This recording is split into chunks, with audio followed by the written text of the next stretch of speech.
السلام علیکم ورحمۃ اللہ وبرکاتہ ان الحمد للہ الذی واحد القہار والصلاة والسلام علی سید الابرار وعلى آلہ الاطہار وصحابته الاخیار ومن تبعهم بإحسان الى یوم الدین اللهم صل علی محمد وعلى آل محمد كما صلیت علی ابراہیم وعلى آل ابراہیم انک حمید مجید اللهم بارك على محمد وعلى آل محمد كما باركت على إبراهيم وعلى آل إبراهيم إنك حميد مجيد أما بعد فأعوذ بالله السميع الأليم وبوجهه الكريم وسلطانه القديم من الشيطان الرجيم من همزه ونفخه ونفثه بسم الله الرحمن الرحيم يا أيها الناس اتقوا ربكم الذي خلقكم من نفس واحدة وخلق منها زوجها وبث منهما رجالا واتقوا الله الذي تساءلون به والأرحام إن الله كان عليكم رقيبا۔ آج ہم اپنے دورہ قرآن کا آغاز سورۃ النساء سے کر رہے ہیں، اور آج رمضان المبارک کا پہلا دن ہے کہ جس کا ہم نے اذان فجر سے آغاز کر دیا ہے۔ اللہ رب العالمین سے میری یہ دعا ہے کہ اس رمضان کے اندر اللہ رب العالمین ہمیں اپنے اندر مثبت تبدیلیاں پیدا کرنے کی توفیق عطا فرما دیں، اور یہ مہینہ ہمارے لیے چینجنگ کا مہینہ بن جائے۔ اور پھر میں یہ بھی دعا کروں گا کہ اللہ رب العالمین اس ماہ مبارک میں ہم جن نیکیوں کا آغاز کر رہے ہیں، اللہ جب تک زندگی ہے ان نیکیوں کے اوپر ہمیں مداومت اور استقامت اختیار کرنے کی توفیق عطا فرما دے۔ اور اس ماہ مبارک میں اللہ جو کچھ آپ نے اپنی رحمتیں، مغفرتیں اور جو اعمال صالحہ کا اجر و ثواب آپ نے رکھا ہوا ہے، اللہ سب سے پہلے ہمیں اپنی رضا کے لیے اعمال صالحہ کرنے کی توفیق دینا، پھر ان اعمال صالحہ کا پورا اجر و ثواب ہمیں دے کر کے ہمارے دنیا و آخرت کو بہتر فرما دینا۔ سورۃ النساء ترتیب توقیفی اور ترتیب مصحف میں اس کا نمبر 4 ہے، اور ترتیب نزولی میں اس کا نمبر 92 ہے۔ سورۃ النساء مدنی سورہ ہے۔ یہ سورہ ہجرت کے تیسرے سال کے آخر سے لے کر 5ویں سال کے آغاز تک جو ہے وہ مسلسل نازل ہوتی رہی، جس طرح اللہ نے اس کی ضرورت سمجھی، اور جیسے جیسے احکامات اللہ نے نازل کرنے تھے وہ اللہ اتارتے رہے۔ ہجرت کے تیسرے سال کے آخر سے لے کر 5ویں سال کے آغاز تک تقریباً 1 سال سے زائد کچھ عرصہ بنتا ہے کہ جس میں اللہ رب العالمین نے سورۃ النساء کو نازل فرمایا۔ اور اس سورہ مبارکہ میں خواتین کے مسائل بیان کیے گئے، اور کئی مقامات پر لفظ نساء خواتین آیا ہے، اسی سے اس سورت کا نام جو ہے وہ لیا گیا۔ سورۃ النساء کی 170 آیات ہیں اور 24 اس کے رکوعات ہیں۔ پوری سورت کئی ایک خطبات کے اوپر مشتمل ہے جو کہ باہم ایک دوسرے سے ملے ہوئے ہیں۔ بحثیت مجموعی یہ سورۃ النساء اسلامی معاشرے اور ریاست کو اس زمانے میں درپیش خطرات و مسائل سے عہدہ برا ہونے کے لیے جامع ہدایات پر مشتمل ہے۔ اسلامی معاشرے اور ریاست کو جو خطرات درپیش تھے اور جو مسائل پیش تھے کہ جب ابھی نوخیز اسلامی ریاست تھی، تو ان مسائل سے عہدہ برا ہونے کے لیے اور اسلامی معاشرے کو ایک مضبوط بنیادوں کے اوپر استوار اور مستحکم کرنے کے لیے اللہ رب العالمین نے اس کے اندر مسائل جو ہے وہ بیان فرمائے۔ اور بعد کے ادوار کے لیے جب تک قیامت نہیں آ جاتی اس وقت تک کے لیے بھی کسی بھی معاشرے کو اسلامی بنیادوں پہ استوار و مستحکم کرنے کے لیے ان ہدایات کی اہمیت مکمل جو ہے وہ موجود ہے۔ سورۃ النساء کے اہم مضامین جو ہم اس میں انشاءاللہ پڑھیں گے، وہ اس کے پہلے ہی حصے کے اندر وراثت کی تقسیم، یتامہ کے حقوق، تعدد ازواج کی اجازت اور پھر اس کی حکمت پر اللہ رب العالمین نے جو ہے وہ بحث کی ہے۔ دوسرا اہم مضمون جو ہم سورۃ النساء کے اندر پڑھیں گے وہ اسلامی ریاست کے مخالفین، مشرکین عرب، مدینہ کے یہودی اور اپنی صفوں میں چھپے ہوئے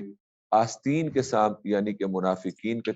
تذکرہ کیا گیا ہے، اور ان منافقین کی شرارتوں اور خباثتوں کی تفصیلات بیان کرنے کے ساتھ ساتھ جرت اور حکمت کے ساتھ ان منافقین کی شرارتوں سے عہدہ برا ہونے اور مقابلہ کرنے کے لیے جامع ہدایات اس سورۃ النساء میں نازل کی گئی ہیں۔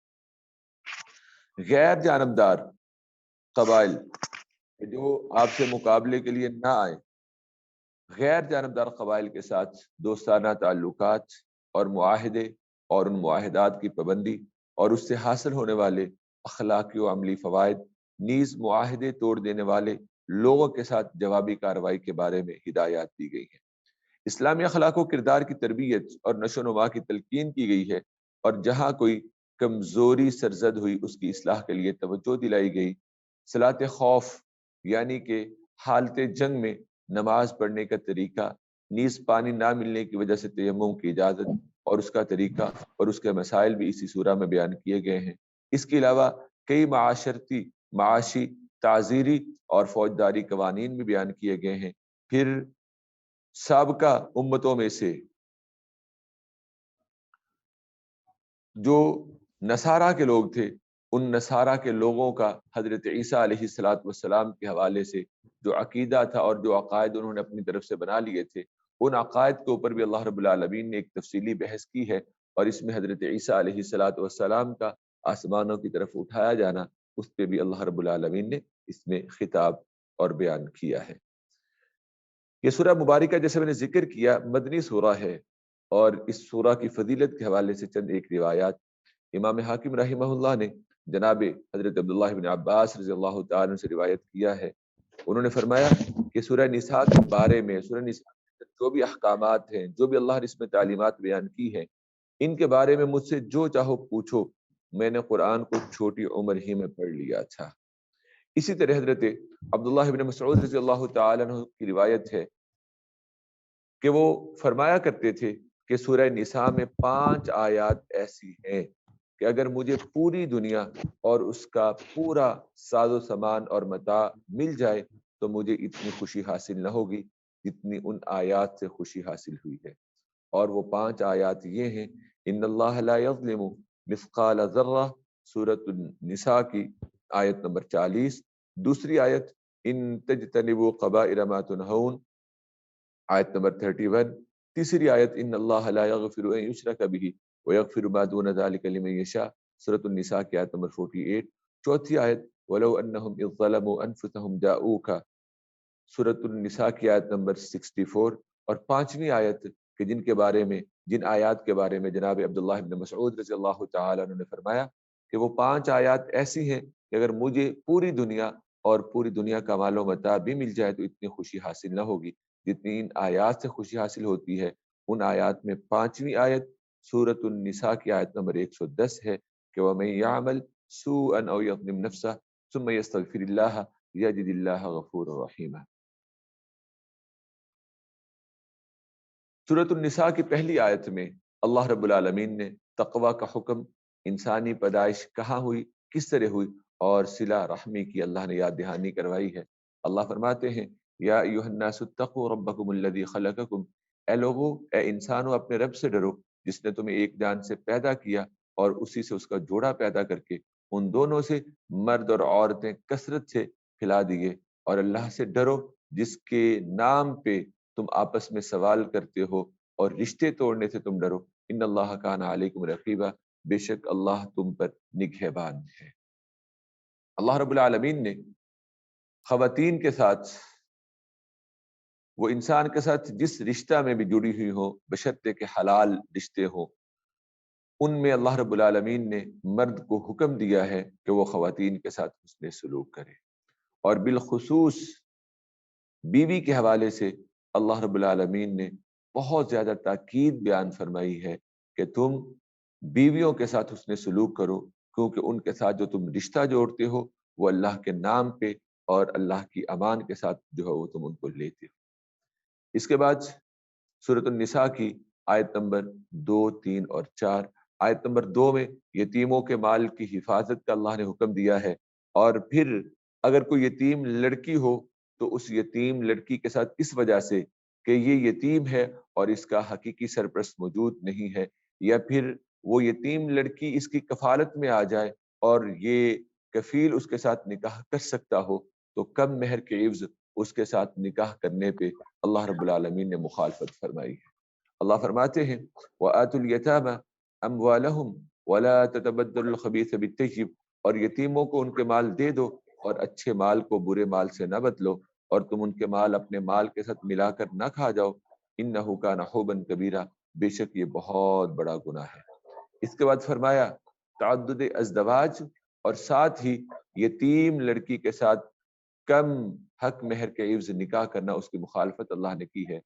تعدد ازدواج کے حوالے سے اللہ فرماتے ہیں وَإِنْ خِفْتُمْ أَلَّا تُقْسِطُوا فِي الْيَتَامَى، اگر تمہیں ڈر ہو کہ تم یتیم لڑکیوں کے بارے میں انصاف نہ کر سکو گے، تو پھر ان یتیم لڑکیوں کی بجائے ان عورتوں میں سے جو تمہیں اچھی لگے، 2 3 اور 4 سے نکاح کر لو۔ فَإِنْ خِفْتُمْ، پھر اگر تمہیں ڈر ہو کہ تم انصاف نہ کر سکو گے تو ایک ہی سے نکاح کرو، او ما ملکت ایمانکم، یا پھر جو تمہاری ملکیت میں اللہ نے لونڈیاں دی ہیں ان سے تم اپنا ازدواجی تعلق رکھو، ذالک ادنی اللہ تعولوا، یہ زیادہ بہتر ہے، اس طرح تم نا انصافی کرنے سے بچے رہو گی۔ امام بخاری رحمہ اللہ نے سیدہ عائشہ صدیقہ رضی اللہ تعالی عنہ سے بیان کیا ہے، ایک شخص کے پاس یتیم لڑکی تھی، اس نے اس سے نکاح کر لیا۔ اس لڑکی کے ایک کھجور کا درخت تھا، اور اسی درخت کی وجہ سے وہ شخص اس یتیم لڑکی کو اپنے پاس روکے ہوئے تھا، جبکہ اس لڑکی کو اس کی طرف سے کچھ نہیں ملتا تھا۔ تو پھر اللہ رب العالمین نے اس کے بارے میں یہ آیہ مبارکہ نازل فرمائی وَإِنْ خِفْتُمْ أَلَّا تُقْسِطُوا فِي الْيَتَامَى وَآتُوا النِّسَاءَ صَدُقَاتِهِنَّ نِحْلَةً، عورتوں کے ساتھ جو تم حق مہر مقرر کر لو، وہ حق مہر انہیں جو ہے وہ ضرور ادا کرو۔ حق مہر دینا جو ہے وہ واجب ہے، لازم ہے، اس کو معاف کروانا یا پھر اس کو نہ دینا یہ ظلم، زیادتی اور گناہ کے زمرہ میں آتا ہے۔ حق مہر میں اللہ رب العالمین نے جو اجازت دی ہے وہ ہم اسی آیہ مبارکہ میں پڑھیں گے۔ پہلے اللہ نے اس کو واجب قرار دیا، پھر کہاں تک اس کو مرد استعمال کر سکتا ہے، کتنی اس کی اجازت ہے، اس کو اللہ نے بیان فرمایا۔ وَآتُوا النِّسَاءَ صَدُقَاتِهِنَّ نِحْلَةً، اور عورتوں کو ان کے مہر حق مہر خوشی سے دے دو۔ فَإِن تِبْنَ لَكُمْ عَنْ شَيْءٍ مِّنْهُ نَفْسًا، پھر اگر وہ دل کی خوشی سے تمہیں کچھ حق مہر چھوڑ دیں تو تم اسے شوق سے کھا سکتے ہو۔ سارا معاف نہیں کروانا، اور اگر وہ کچھ دیں اپنی مرضی سے، اپنی خوشی کے ساتھ، اپنی رضامندی کے ساتھ، مطالبہ نہیں کرنا، کوئی ایموشنل بلیک میلنگ نہیں کرنی ہے، اگر وہ اپنی خوشی سے کچھ تمہیں دے دو تو تم اس کو کھا سکتے ہو۔ اللہ رب العالمین نے سورۃ النساء کی آیت نمبر 5 اور 6 میں جو حکم بیان کیے ہیں ان میں سے پہلا حکم یہ ہوگا کہ کم عقل لوگوں کے لیے اپنے مال میں تصرف پر پابندی جو ہے وہ عائد کر دی گئی۔ یتیم ہے، باپ فوت ہو گیا،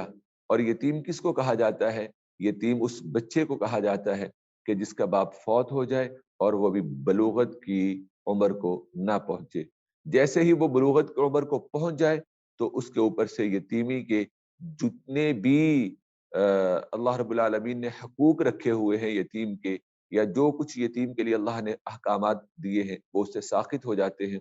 اور اس بلوغت کے لیے شریعت نے کوئی عمر کی حد مقرر نہیں کی۔ شریعت نے بلوغت کے لیے جو علامتیں اور نشانیاں بتائی ہیں ان میں سے کوئی ایک بھی ظاہر ہو جائے تو انسان جو ہے وہ بالغ ہو جاتا ہے۔ اس میں زیر ناف بال آنا، بغلوں کے اندر بال آنا، یا احتلام کا جو ہے وہ شروع ہو جانا، اور لڑکی کے لیے ایام مخصوص کا آغاز ہو جانا، یہ ساری بلوغت کی نشانیاں ہیں۔ ان میں سے کوئی بھی جو پہلے آ جاتی ہے تو اس سے انسان بالغ ہو جاتا ہے اور یتیم کے احکام اس کے اوپر سے ساقط ہو جاتے ہیں۔ تو جو یتیم ہو یا پھر یتیم نہ ہو لیکن بے عقل ہو اور تمہارے ساتھ رہتے ہو اور تمہارے زیر کفالت ہو، ان کے پاس ان کے ورثاء ان کے لیے مال چھوڑ جائیں تو ان کے لیے شریعت نے ان کے مال میں تصرف میں پابندی جو ہے وہ عائد کر دی ہے۔ اور پھر ساتھ میں اللہ رب العالمین نے حسب دستور ان یتیموں کے اوپر خرچ کرنے کا حکم دیا، اور جب یتیم بلوغت کی عمر کو پہنچ جائیں تب ان کا امتحان لیا جائے، آزمائش کی جائے اور دیکھا جائے، پرکھا جائے کہ وہ عقل و شعور کو پا چکے ہیں کہ نہیں پا چکے۔ تو اس وقت ان کے لیے ان کا مال جو ہے ان کو سپرد کر دیا جائے۔ یہ تمام احکامات ہم ان 2 آیات میں پڑھیں گے۔ وَلَا تُؤْتُوا السُّفَهَاءَ أَمْوَالَكُمُ الَّتِي جَعَلَ اللَّهُ لَكُمْ قِيَامًا، اور تم اپنے وہ مال نادان لوگوں کے سپرد نہ کرو جو اللہ نے تمہارے لیے گزر بسر کا ذریعہ بنائے ہیں، البتہ ان میں سے انہیں کھانے اور پہننے کے لیے دو اور ان سے اچھی بات کہو، اور تم یتیموں کی جانچ پرکھ کرو یہاں تک کہ وہ نکاح کی عمر کو پہنچ جائے، یعنی کہ بلوغت کی عمر کو پہنچ جائے۔ فَإِنْ آنَسْتُم مِّنْهُمْ رُشْدًا فَادْفَعُوا إِلَيْهِمْ أَمْوَالَهُمْ، پھر اگر تم انہیں سمجھدار پاؤ تو ان کے مال ان کے سپرد کر دو، اور تم ان کے مال حد سے بڑھ کر اور جلدی کرتے ہوئے اس خیال سے نہ کھا جاؤ کہ وہ بڑے ہو جائیں گے اور اپنا حق مانگیں گے۔ وَمَنْ كَانَ غَنِيًّا فَلْيَسْتَعْفِفْ، اور جو سرپرست یعنی کہ یتیم کا سرپرست مالدار ہو وہ یتیم کا مال کھانے سے بچے۔ وَمَنْ كَانَ فَقِيرًا، اور جو یتیم کا سرپرست فقیر ہو، غریب ہو اور یتیم کے مال کی دیکھ بھال بھی کر رہا ہو تو فَلْيَأْكُلْ بِالْمَعْرُوفِ، تو وہ جائز طریقے سے اپنی اجرت طے کر کے اس کا مال کھا سکتا ہے۔ فَإِذَا دَفَعْتُمْ إِلَيْهِمْ أَمْوَالَهُمْ، پھر جب تم بلوغت کے بعد یتیموں کے مال ان کے سپرد کرو تو مال سپرد کرتے ہوئے ان پر کسی کو گواہ ٹھہرا لو۔ وَكَفَى بِاللَّهِ حَسِيبًا، اور اللہ حساب لینے والا جو ہے وہ کافی ہے۔ لِلرِّجَالِ نَصِيبٌ مِّمَّا تَرَكَ الْوَالِدَانِ وَالْأَقْرَبُونَ، وراثت تقسیم کرنے کا حکم۔ اس سے پہلے وصیت تھی، اور جس کے احکامات ہم سورہ بقرہ کے اندر پڑھ آئے ہیں، لیکن سورۃ النساء کی آیت نمبر 7 میں اللہ رب العالمین نے پھر قریبی رشتہ داروں کے حصص مقرر کر دیے، جو کہ ہم سورہ النساء کی اگلی آئندہ آنے والی آیات کے اندر جو ہے وہ پڑھیں گے۔ تو اللہ فرما رہے ہیں للرجال نصیب مما ترک الوالدان، مردوں کے لیے اس مال میں حصہ ہے جو ماں باپ اور رشتہ دار چھوڑ جائیں۔ جیسے مردوں کے لیے ماں باپ اور رشتہ داروں کے چھوڑے ہوئے مال میں حصہ ہے، اسی طرح عورتوں کے لیے بھی حصہ ہے اس مال میں جو ماں باپ اور رشتہ دار چھوڑ جائیں۔ یہ چھوڑا ہوا مال کم ہو یا زیادہ ہو، اس میں ہر ایک کا مقرر کیا ہوا حصہ ہے۔ وَإِذَا حَضَرَ الْقِسْمَةَ، اور جب تقسیم کے وقت حاضر ہوں دور کے رشتہ دار، یتیم اور مسکین، اور یہ وہ ہیں کہ جو اصحاب الفروض میں نہیں ہیں، جن کے لیے اللہ نے حصے مقرر نہیں کیے ہوئے، یہ وہ لوگ ہیں، تو انہیں بھی اس میں سے کچھ دے دو اور ان سے اچھی بات کہو۔ وَلْيَخْشَ الَّذِينَ لَوْ تَرَكُوا مِنْ خَلْفِهِمْ، اور لوگوں کو اس بات سے ڈرنا چاہیے کہ اگر وہ مرتے وقت اپنے پیچھے بے بس اولاد چھوڑ جائیں تو انہیں ان کے بارے میں کتنی فکر ہوگی، چنانچہ انہیں اللہ سے ڈرنا چاہیے اور سیدھی بات کہنی چاہیے۔ جو اس بات سے ڈرتے ہیں کہ میں مر جاؤں گا اور میرے مرنے کے بعد میری اولاد کمزور ہوگی، تو اس کمزور اولاد کے فیوچر کو سیو کرنے کے لیے اللہ تعالیٰ نے ماں باپ کے لیے جو احکام تجویز فرمائے ہیں وہ کیا ہے کہ وہ اپنی زندگی میں تقوی اختیار کرے، سچی بات کہیں۔ ان 2 نیکیوں کی وجہ سے ان کے مرنے کے بعد، مرتے وقت اگر ان کی اولاد کمزور بھی ہوگی تو اللہ خود جو ہے وہ ان کے کفیل ہوں گے، نگران ہوں گے، اور اللہ ان کو اچھے طریقے سے جو ہے وہ دنیا کے اندر پرورش دیں گے۔ یتیم کا مال کھانے پہ اللہ رب العالمین نے وعید سنائی اور مذمت کی۔ اللہ فرماتے ہیں ان الذین یأکلون اموال الیتامی ظلما، بے شک جو لوگ یتیموں کا مال ظلم کے ساتھ کھاتے ہیں وہ اپنے پیٹ میں آگ بھرتے ہیں اور وہ جلد دہکتی ہوئی آگ کے اندر جو ہے وہ داخل کیے جائیں۔ اس کے بعد سورۃ النساء کی آیت نمبر 11 سے اللہ رب العالمین نے وراثت کے تقسیم کے احکام جو ہے وہ بیان فرمائے ہیں، اور علم وراثت سیکھنے کی ترغیب جو ہے وہ قرآن اور احادیث صحیحہ کے اندر جو ہے وہ ملتی ہے۔ یوصیکم اللہ فی اولادکم للذکر مثل حظ الانثیین، ان آیات کا شان نزول کیا ہے؟ امام بخاری رحمہ اللہ نے سورۃ النساء کی آیت نمبر 11 کی تفسیر میں حضرت جابر بن عبداللہ رضی اللہ تعالیٰ عنہ کی یہ روایت بیان کی ہے کہ رسول اللہ صلی اللہ علیہ وآلہ وسلم اور حضرت ابوبکر صدیق رضی اللہ تعالیٰ عنہ نے پیدل چلتے ہوئے بنو سلمہ میں آ کر میری عیادت کی۔ رسول اللہ صلی اللہ علیہ وسلم جس وقت تشریف لائے میں بے ہوش تھا، آپ نے پانی منگوا کر وضو فرمایا اور مجھ پر پانی کے چھینٹے مارے، جس سے میں ہوش میں آ گیا۔ تو میں نے عرض کیا اللہ کے رسول، میرے مال کے بارے میں آپ کا کیا حکم ہے؟ تو اس وقت یہ آیہ کریمہ جو ہے وہ نازل ہوئی۔ اسی طرح ان آیات کے شان نزول اور سبب نزول کے بارے میں ایک اور حدیث ہے۔ حضرت جابر رضی اللہ تعالیٰ عنہ بیان فرماتے ہیں کہ سعد بن ربیع رضی اللہ تعالیٰ عنہ کی بیوی اپنی 2 بیٹیاں جو کہ حضرت سعد سے تھیں لیکن رسول اللہ صلی اللہ علیہ وآلہ وسلم کی خدمت میں حاضر ہوئی اور عرض کہ اللہ کے رسول، یہ سعد بن ربیع کی 2 لڑکیاں ہیں، ان کا باپ آپ کی معیت میں میدان احد میں شہید ہو گیا ہے اور ان کے چچا نے ان کے مال کو لے لیا ہے اور ان کے لیے کچھ نہیں چھوڑا، جب ان کے پاس مال نہیں ہوگا تو ان سے نکاح کون کرے گا؟ حضرت جابر رضی اللہ تعالیٰ عنہ فرماتے ہیں کہ آپ نے حضرت سعد بن ربیع کی بیوی کی یہ بات سن کر کے فرمایا، یقضی اللہ فی ذالک، اللہ تعالیٰ اس کے بارے میں ضرور جو ہے فیصلہ فرمائیں گے۔ تو راوی بیان کرتے ہیں فنزلت آیت المیراث، اللہ تعالیٰ نے اس موقع پر آیت میراث کو نازل فرمایا، فارسل رسول اللہ صلی اللہ علیہ وسلم الی عمہما فقال اعط ابنتی سعد الثلثین وامہما الثمن وما بقی فهو لک۔ سعد کے بھائی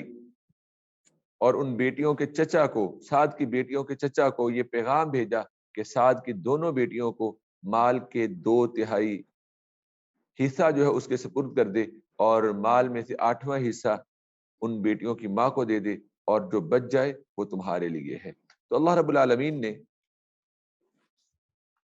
اس آیا مبارکہ میں اور اس کے ساتھ مزید 2 آیات میں اللہ رب العالمین نے وراثت کے احکامات بیان فرمائے۔ اللہ فرماتے ہیں یوصیکم اللہ فی اولادکم، اللہ تمہاری اولاد کے بارے میں وصیت کرتے ہیں کہ مرد کا حصہ 2 عورتوں کے حصے کے برابر ہے۔ فإن کن نساء، پھر اگر 2 یا 2 سے زائد عورتیں ہی ہوں اور مرنے والے کی اولاد میں کوئی بیٹا نہ ہو تو ان کے لیے ترکے میں چھوڑے ہوئے مال میں سے 2/3 حصہ ہے۔ وإن كانت واحدة، اور اگر ایک ہی لڑکی ہو تو پھر اس کے لیے ٹوٹل وراثت میں سے نصف حصہ ہوگا۔ وَلِأَبَوَيْهِ لِكُلِّ وَاحِدٍ مِّنْهُمَا السُّدُسُ مِمَّا تَرَكَ إِن كَانَ لَهُ وَلَدٌ، اور اس مرنے والے کے ماں باپ میں سے ہر ایک کے لیے اس کے چھوڑے ہوئے مال کا 6واں حصہ ہے اگر اس مرنے والے کی اولاد ہو۔ فَإِن لَّمْ يَكُن لَّهُ وَلَدٌ وَوَرِثَهُ أَبَوَاهُ فَلِأُمِّهِ الثُّلُثُ، اور پھر اگر اس مرنے والے کی اولاد نہ ہو اور اس کے ماں باپ ہی صرف اس کے وارث ہوں تو اس کی ماں کے لیے تیسرا حصہ ہے۔ پھر اگر اس کے مرنے والے کے لیے ایک سے زیادہ بہن بھائی ہوں تو اس کی ماں کے لیے 6واں حصہ ہے۔ یہ تقسیم اس کی وصیت پر عمل یا قرض ادا کرنے کے بعد ہوگی۔ تمہارے باپ اور تمہارے بیٹے، تم نہیں جانتے کہ ان میں سے کون نفع کے لحاظ سے تم سے زیادہ قریب ہے۔ فریضۃ من اللہ، یہ تقسیم اللہ کی طرف سے مقرر ہے۔ ان اللہ کان علیما حکیما، بے شک اللہ تعالیٰ خوب جاننے والے، بڑی حکمت والے ہیں۔ سورۃ النساء کی آیت نمبر 11 کے اس ٹکڑے کو کہ آباؤکم و ابناؤکم لا تدرون ایہم اقرب لکم نفعا، کہ تم نہیں جانتے کہ تمہارے باپ اور تمہارے بیٹے ان میں سے کون نفع کے لحاظ سے جو ہے وہ تم سے زیادہ قریب ہے۔ یہ ٹکڑا ہمیں سمجھاتا ہے کہ ہم دنیا کے اندر اپنے کسی بھی بیٹے کی بد اخلاقی یا بد لحاظی کی وجہ سے یا بے ادبی کی وجہ سے یا اس کی بے راہ روی کی وجہ سے اس کو ہم اپنی جائیداد سے عاق نہیں کر سکتے، اور اس کا وہ حصہ جو کہ اللہ نے مقرر کیا ہے اس سے ہم اسے محروم نہیں رکھ سکتے۔ ہو سکتا ہے کہ وہ بیٹا جو آج آپ کا فرما بردار ہے اور جس کے بارے میں آپ سمجھتے ہیں کہ یہ میری عزت کو، میرے امپائر کو، میرے بزنس کو بڑے اچھے طریقے سے سنبھالے ہوئے ہے، ہو سکتا ہے کہ جب آپ فوت ہوں تو یہ آپ کے بزنس کو تباہ کر دے، آپ کی نیک نامی کو ختم کر دے، اور وہ کہ جس کے بارے میں آپ نے یہ ذہن بنایا ہوا ہے کہ یہ تو آوارہ ہے، یہ کچھ بھی نہیں کر سکتا ہے، تو ہو سکتا ہے آپ کے مرنے کے بعد وہ درست ہو جائے۔ تو آپ کی اولاد میں سے آپ کے لیے نفع مند کون ہے وہ اللہ کو زیادہ معلوم ہے۔ اس کے بعد سورۃ النساء کی آیت نمبر 12، اللہ رب العالمین نے آیت نمبر 12 میں شوہر اور بیوی کی میراث کا حکم بیان کیا۔ اللہ نے کلالہ کی تعریف کی، اور کلالہ کی یہ تعریف ہم آخر میں بھی جا کے پڑھیں گے، لیکن کلالہ کہا کسے جاتا ہے؟ اگر ایسے مرد یا عورت کی میراث ہو جس کا باپ بھی نہ ہو، بیٹا بھی نہ ہو، اسے کلالہ جو ہے وہ کہا جاتا ہے۔ اور کلالہ کا لفظ اکلیل سے نکلا ہوا ہے، اور اکلیل عربی کے اندر استاذ کو کہتے ہیں جو سر کو تمام سائڈ سے گھیرے ہوئے ہو، اور یہاں کلالہ سے مراد وہ شخص ہے کہ جس کا اصول و فروع میں کوئی وارث نہ ہو لیکن دیگر ورثاء اسے دوسری جانب سے گھیر لیں، یعنی اس کے وارث اس کے بہن بھائی ہوں، نہ بیوی ہو، نہ ماں باپ ہو، نہ بیٹا ہو، نہ بیٹی ہو، یہ مرنے والے کا کوئی بھی جو ہے وہ موجود نہ ہو، یعنی کہ اصحاب الفروض میں سے کوئی نہ ہو، تو پھر اسے کیا کہتے ہیں؟ کلالہ کہتے ہیں۔ اور اسی طرح اس آیہ مبارکہ میں اللہ رب العالمین نے ماں جائے بھائیوں، بہنوں بھائیوں کا رشتہ تین طرح سے ہوتا ہے۔ ایک عینی، یعنی کہ حقیقی بہن بھائی، حقیقی بہن بھائی جن کے ماں باپ ایک ہیں، ماں بھی ایک باپ بھی ایک، انہیں عینی کہا جاتا ہے۔ اس کے بعد اخیافی بہن بھائی، وہ کہ جن کا باپ ایک ہے، مائیں الگ الگ ہیں۔ پھر اس کے بعد اللاتی آ جاتے ہیں کہ باپ الگ الگ ہے، ماں جو ہے وہ ایک ہے۔ تو اللہ رب العالمین نے ان کے لیے بھی وراثت کے احکام جو ہے وہ بیان فرمائے۔ تو اللہ فرماتے ہیں وَلَكُمْ نِصْفُ مَا تَرَكَ أَزْوَاجُكُمْ، اور تمہاری بیویوں کے چھوڑے ہوئے مال میں سے تمہارا آدھا حصہ ہے۔ آیت نمبر 11 میں اللہ رب العالمین نے مرد کے چھوڑے ہوئے مال میں سے جو مرد کے وہ رسا بنیں گے اس کو اللہ نے بیان کیا، اور آیت نمبر 12 میں اللہ رب العالمین نے عورت کے چھوڑے ہوئے مال کے وراثت کے احکامات بیان کیے۔ جس طرح مرد اگر مال چھوڑ کے اس دنیا سے جاتا ہے تو اس کے وارث ہوں گے، اسی طرح اگر عورت صاحب مال ہے، وہ مال چھوڑ کے اس دنیا سے جاتی ہے تو اس کے بھی وارث ہوں گے۔ تو اللہ نے فرمایا تمہاری بیویوں کے ترکے میں، تمہاری بیویوں کے چھوڑے ہوئے مال میں تمہارا نصف حصہ ہے اگر ان کی اولاد نہ ہو، پھر اگر ان کی اولاد ہو تو ان کے چھوڑے ہوئے مال میں سے تمہارا چوتھا حصہ ہے۔ یہ تقسیم ان کی وصیت پر عمل یا قرض ادا کرنے کے بعد ہوگی۔ وَلَهُنَّ الرُّبُعُ مِمَّا تَرَكْتُمْ إِن لَّمْ يَكُن لَّكُمْ وَلَدٌ، اور اگر تمہاری اولاد نہ ہو تو تمہارے چھوڑے ہوئے مال میں سے تمہاری بیویوں کو چوتھا حصہ ہے، پھر اگر تمہاری اولاد ہو تو تمہارے چھوڑے ہوئے مال میں سے تمہاری بیویوں کا آٹھواں حصہ ہے۔ یہ تقسیم مرنے والے کی وصیت پر عمل یا جو اس کے اوپر قرض ہے اس کو ادا کرنے کے بعد ہوگی۔ اور اگر وہ آدمی جس کی وراثت تقسیم کی جا رہی ہو، اس کا بیٹا بھی نہ ہو، باپ بھی نہ ہو، یا ایسی ہی عورت ہو یعنی کہ اس کا بھی باپ بیٹا خامد نہ ہو، اس کا مرنے والے کا ایک بھائی یا ایک بہن ہو، تو ان دونوں میں سے ہر ایک کے لیے چھٹا حصہ ہے۔ پھر اگر ان کی تعداد اس سے زیادہ ہو، یعنی کہ بہن ایک سے زیادہ ہو، بھائی ایک سے زیادہ ہو، تو وہ سب چھوڑے ہوئے مال کے 1/3 حصے میں شریک ہوں گے۔ یہ تقسیم اس مرنے والے کی وصیت پر عمل یا قرض ادا کرنے کے بعد ہوگی، جبکہ وہ کسی کو بھی نقصان پہنچانے والا نہ ہو۔ یہ اللہ کی طرف سے تاکید ہے، اور اللہ خوب جاننے والا اور بڑے حوصلے والا ہے۔ مرنے والا جب مر کے اس دنیا سے چلا جاتا ہے اور وراثت چھوڑ کے جاتا ہے تو اس کے مال میں سے سب سے پہلے 3 کام ہم نے کرنے ہیں۔ ایک، اس کی تجہیز و تکفین کا انتظام اس کے چھوڑے ہوئے مال میں سے کرنا ہے۔ دوسرا، جو اس نے وصیت کی ہوئی ہے اس وصیت کو پورا کرنا ہے۔ اور تیسرا، جو اس کے اوپر قرض ہے اس کو ادا کرنا ہے۔ اور وصیت کے حوالے سے یہ بات یاد رکھیے گا، ہم پیچھے سورہ بقرہ کے اندر بھی پڑھ کے آئے تھے کہ اللہ رب العالمین نے ورثاء کے حق میں وصیت کو ساقط کر دیا ہے۔ جیسا کہ صحیح حدیث میں ہے، رسول اللہ صلی اللہ علیہ وآلہ وسلم نے فرمایا ان اللہ قد اعطى كل ذی حق حقه فلا وصیۃ لوارث، بلا شبہ اللہ تعالی نے ہر حقدار کو اس کا حق ادا فرما دیا ہے، لہذا کسی وارث کے لیے وصیت نہیں ہے۔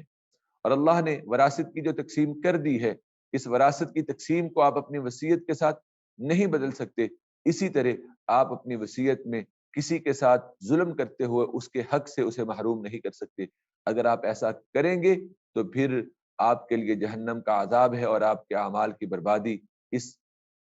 ناجائز وصیت سے ہو جائے گی۔ اور اگر آپ اللہ کے حدود کو قائم رکھتے ہیں تو پھر آپ کے لیے کامیابیاں ہی کامیابیاں ہیں۔ سورۃ النساء کی آیت نمبر 13 اور 14 اللہ فرماتے ہیں تلک حدود اللہ، یہ اللہ کی حدیں ہیں، اور جو اللہ اور اس کے رسول کی فرما برداری کرے گا اسے اللہ ایسے باغات میں داخل کریں گے جن کے نیچے نہریں بہتی ہیں، اور وہ ان میں ہمیشہ رہیں گے، اور یہ بہت بڑی کامیابی ہے۔ وَمَن يَعْصِ اللَّهَ وَرَسُولَهُ، اور جو کہ اللہ اور اس کے رسول کی نافرمانی کرے گا اور اس کی حدوں سے آگے نکلے گا تو اللہ اسے آگ میں داخل کرے گا جس میں وہ ہمیشہ رہے گا، اور اس کے لیے رسوا کرنے والا عذاب ہوگا۔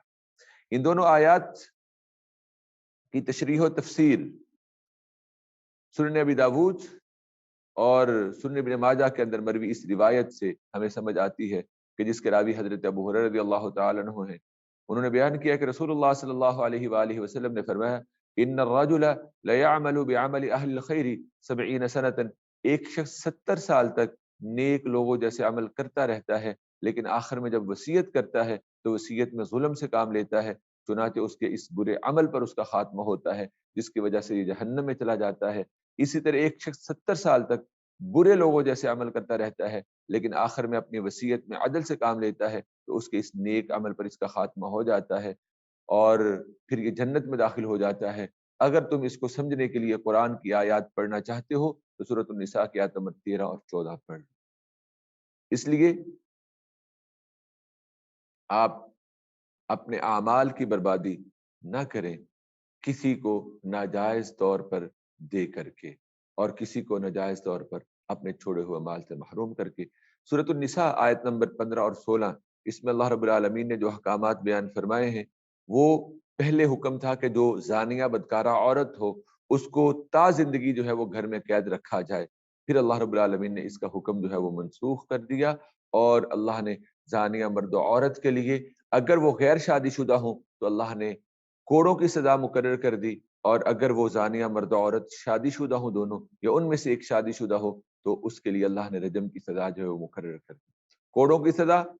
شریعت رسول اللہ صلی اللہ علیہ وسلم کی حدیث صحیحہ سے ثابت ہے، اور زانیہ مرد و عورت جو کہ شادی شدہ ہو ان کے لیے رجم کی سزا ہم انشاءاللہ العزیز سورہ نور کے اندر پڑھیں گے۔ واللاتی یاتین الفاحشۃ من نسائکم، اور تمہاری عورتوں میں سے جو بے حیائی کا کام کریں تو تم ان پر اپنے میں سے 4 مرد گواہ ٹھہرا لو، پھر اگر وہ گواہی دیں تو ان عورتوں کو گھروں میں بند رکھو یہاں تک کہ انہیں موت آ جائے یا اللہ ان کے لیے کوئی راستہ نکال دے، اور تم میں سے جو 2 بے حیائی کا کام کریں تو ان کو ایذا دو، پھر اگر وہ توبہ کر کے اپنی اصلاح کر لیں تو ان سے درگزر کرو، بے شک اللہ بہت توبہ قبول کرنے والا اور بہت مہربان ہے۔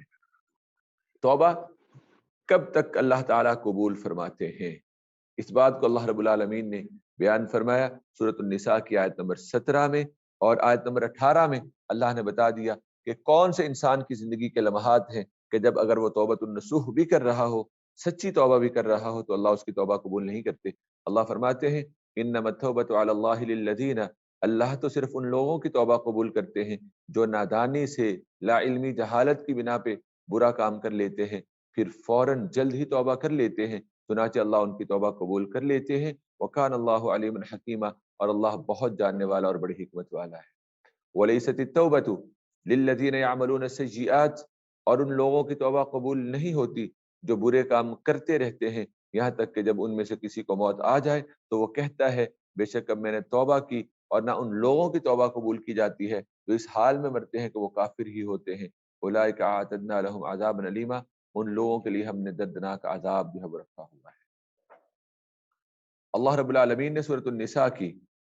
آیت نمبر 19 میں جو احکام بیان فرمائے ہیں ان میں سے ایک حکم وہ یہ ہے کہ عورتوں کے زبردستی وارث نہیں بنا جائے گا، اور عورتوں کو زبردستی وارث بن کے نقصان نہیں پہنچایا جائے گا۔ یا عورت بحیثیت بیوی آپ کے گھر میں موجود ہے تو پھر بھی تم انہیں نقصان جو ہے وہ نہیں پہنچاؤ گے۔